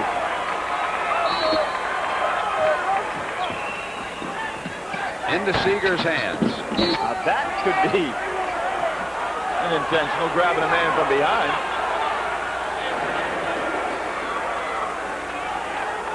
.56 seconds to go. 84-73. The Sooners of Oklahoma with the lead, and Billy Tubbs closing in on his 200th victory at Oklahoma and his 306th overall in college basketball. He came to the Sooners from Lamar. Winningest percentage-wise in Oklahoma history, and soon will be the winningest in number of wins, beating Coach Drake. The man that devised the famous Drake Shuffle. Well, Arizona has been beaten only twice this year. New Mexico and Stanford. This would be loss number 3 as Elliott hits another three-point shot. What a fabulous game. 31 points for Elliott. And McMillan will put Seeger back on the line with 42 seconds to go, and that is the 5th foul on him. Well, Brent, these young fellas that went to Arizona with Lute Olson went there under the idea that someday they could help build a program, and that they have done, because although Arizona is not going to be in the championship game, Lute Olson has his program in very, very solid shape.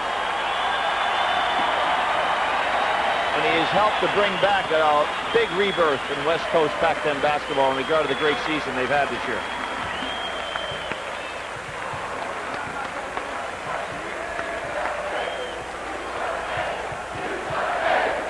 I think you can hear their fans in the background still chanting U of A. Very appreciative. They were averaging about 7,000 fans a game before he got there. Now they sell out everything. Such an empty feeling for a young man like Steve Kerr to get so close. And now with 42 seconds left, you know you're going to be eliminated. It's a really a tough situation for these teams when they reach the Final Four and they walk away feeling so empty-handed, but really they shouldn't at Arizona. It's been a truly magnificent season down there for the Wildcats and their fans. And Brent, kind of fitting that the Big Eight will play the championship. They were just here a few weeks ago with their Big Eight championship. Well, again, it will be the third time that Oklahoma has played Kansas. The Sooners have won both times, each game by 8 points. Boy, there is Lofton staying with it. Time running down. You know, Lofton, Billy, is a remarkable story. Number 11.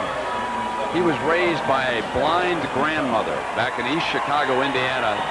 Rosie Person is her name, and Rosie, if you're listening, you can be awfully proud of number 11, Kenny Lofton. They're not going to get the job done here tonight against Oklahoma, but he's done a fabulous job for you down in Tucson. 18 seconds to go now, 86-78.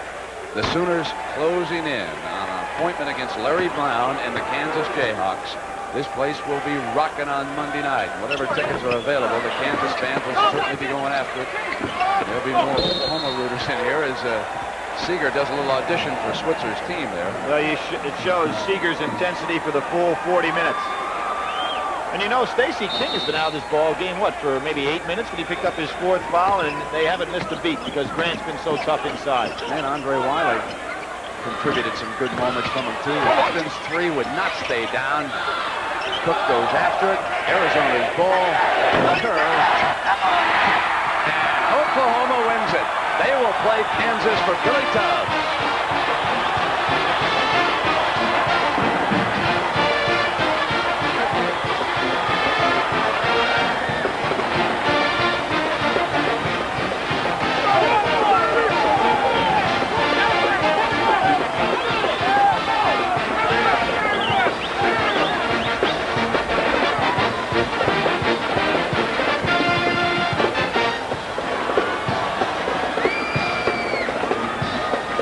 Well, that's one side of the story. Now, let's go to James Brown for the other side. All right, Brent. Coach Olson, what do you think was the difference in the ball game tonight? Well, I think their inside people really hurt us, and of course we made a few mistakes against the pressure. We scored a number of times against the pressure, but it seemed like we made some right in that one stretch when we had made a great run back after the half and then turned it over twice, and that really hurt us. But they did a great job getting the ball inside. I thought we pulled the trigger a little bit too quickly on some shots from the perimeter. We've hit them all year long, so I guess you got to look for them. Coach, a quick ball club, not only up front, but in the backcourt as well. Yeah, they're an excellent ball club. You know, it's funny when people talk about they don't play defense. They play great defense. We knew that coming in. The better team won, though. There was no question. They were quicker than we were in most of the spots. They were quicker to the offensive board. And second shot, putbacks really hurt us. You didn't think your squad got respect all season. You had a great season, Coach, and congratulations. Well, thanks. I'm very proud of our guys. They played hard. They've given it their best effort all the time. I think the better team won tonight, though. All right, let's go back to Brent Musburger. All right, James, we're going to be hearing from Coach Tubbs and some of the happy Sooners when we continue. 86.